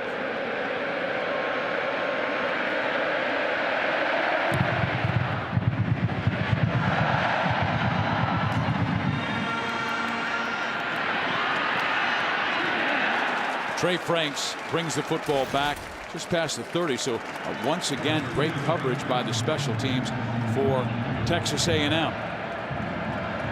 3:26 to go. And now after 93 snaps, the defense is going to be asked to go do it again and get after Landry Jones and the quarterback, because OU is going to have to sit in the pocket. They're going to have to go down the field and try to find vertical seams. There's not enough time to sit there and piece your way down the field. So this is Von Miller time for Texas A&M. He's got to get pressure on Landry Jones. Miller coming off the edge. They whip that football right into the hands of Kenny Stills for a short gain. That will keep the clock moving. But Miller was got to go down the field. And Jones, though, he could feel that heat coming. He could feel that heat, but you still have to try to find a way to go down the field, make first downs to stop the clock. Once again, he steps up this time and dumps it off for the first down to DeMarco Murray, and Murray escapes to the 45 in A&M territory. Great pocket presence from Landry Jones. You know Von Miller is going to speed rush. He doesn't have a secondary move, so you've got to have the presence to be able to step up in the pocket. Jones does it beautifully.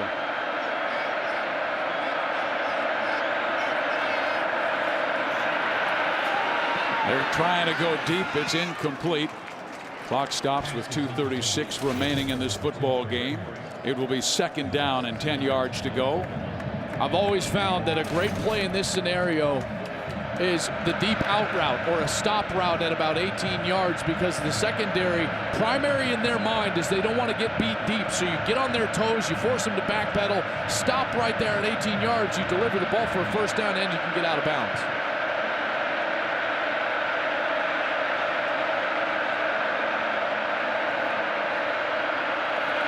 Jones goes underneath. Trey Franks gets the first down inside the 35-yard line, killing the clock at 2:29. Judy on the tackle. And Von Miller, for the 4th time, experiencing those cramps. And it's that left leg again. He has been part of the tremendous Aggie defense tonight. They have done a great job of getting after the quarterback, bowing their neck in crucial situations. Twice tonight on 4th down inside the 1. They've gotten it done, and they've tackled well. They've been in great position, and then when Von Miller has been asked to get after the quarterback, he has done just that. getting after Landry Jones, forcing him to throw the ball before he wants to, and then down the field, they were able to make plays and run with the Oklahoma wide receivers. This is that second, fourth down. Sean Porter, Von Miller, and the inside guys, Lucas Patterson, Jonathan Mathis, they have played a sensational game tonight. You cannot overstate what they have done. Now 97 snaps into this football game, and the effort that they have put out has been tremendous. This is the 29th meeting between Texas A&M and Oklahoma. Sooners lead the series 18-10. They've won the last 7. I mean, A&M was able to upset, at that time, #1 Oklahoma in 2002, and that was here at Kyle Field. This time, they're trying to upset #8 Oklahoma. Jones, pump fake. Now flips it away. We'll try it again. That's a good decision out of the pocket. Interception ends the game. You just throw it out of bounds. You come back, you snap it again, you try to find another seam, but Texas A&M secondary, boy, they've played great today. Frederick Campbell, Hunter, Judy, and Harris have been all over these Oklahoma wide receivers. Broyles was the game breaker last week against Colorado.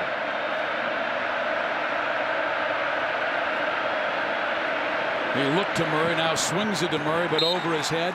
It is 3rd and 10 with 2:15 left in the game. Clearly 4th down territory. Landry Jones knows that. Didn't have what he liked on that play either. The offensive line has held up well, but that was with Von Miller out of the game. Von Miller now back up there at the top of your screen. Jones downfield. Man open. First down to Kenny Stills. That was the 100th play of the game for the Sooners. They still have a chance. What a throw from Landry Jones. Had some pressure in the pocket and delivers a great ball to Kenny Stills on the sidelines.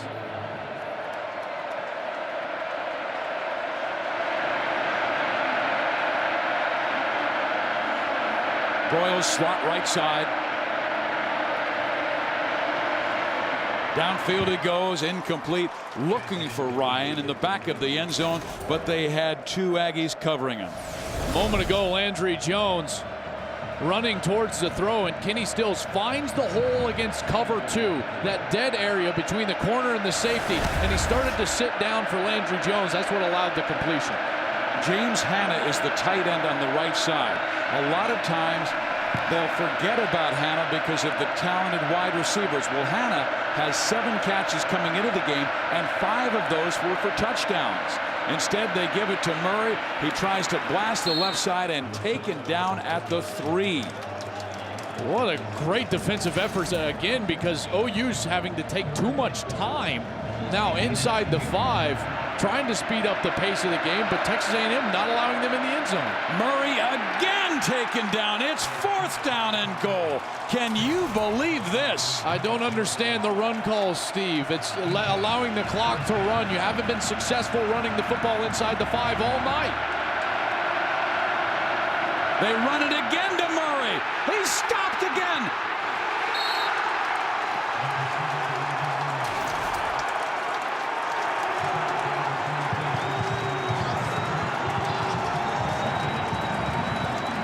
Great defense by Dustin Harris, number 22, and Von Miller, the outside linebacker, who's played like the All-American he is. What an effort. I have never seen a defense with this type of effort 3 different times inside the 5-yard line. Dustin Harris ultimately getting DeMarco Murray down, but you've got to credit this front and the front 7 for Texas A&M. They have played their butt off. 104 snaps, and to bow your neck like that after 103 snaps, and on the 104th, you bow your neck and you keep OU out of the end zone. And now it's time for the best formation in football, the victory formation for the Aggies. What a huge win this will be for Mike Sherman. This will be number 6. He won 6 last year and got to the Independence Bowl because they have a monster schedule to finish the year. At Baylor next week, then Nebraska at home, then going to Austin, Texas to take on the Longhorns. On the 3-game winning streak now, and Ryan Tannehill comes in. He didn't play great throughout the game, Steve, but he won the game, and that's most important. As a quarterback and a head coach, you're judged by two things: winning and winning. And right now, Ryan Tannehill has given this Texas A&M team and Mike Sherman some life here in College Station. Texas A&M's first win over Oklahoma in 8 years. They knock off the number 8 team in the nation. Let's go to Jim Knox. All right, thank you, Steve. Coach, congratulations. You knock off the 8th-ranked Oklahoma Sooners. You do it with defense. Von Miller was unstoppable today as you get the water bath. The only thing that stopped Von Miller were leg cramps. How about your defense? Well, I can't say enough about them. How many 4th and 1s, the goal line stands we had. They played great. They played with a great heart today. Played with the heart of an Aggie today, and I'm proud of them.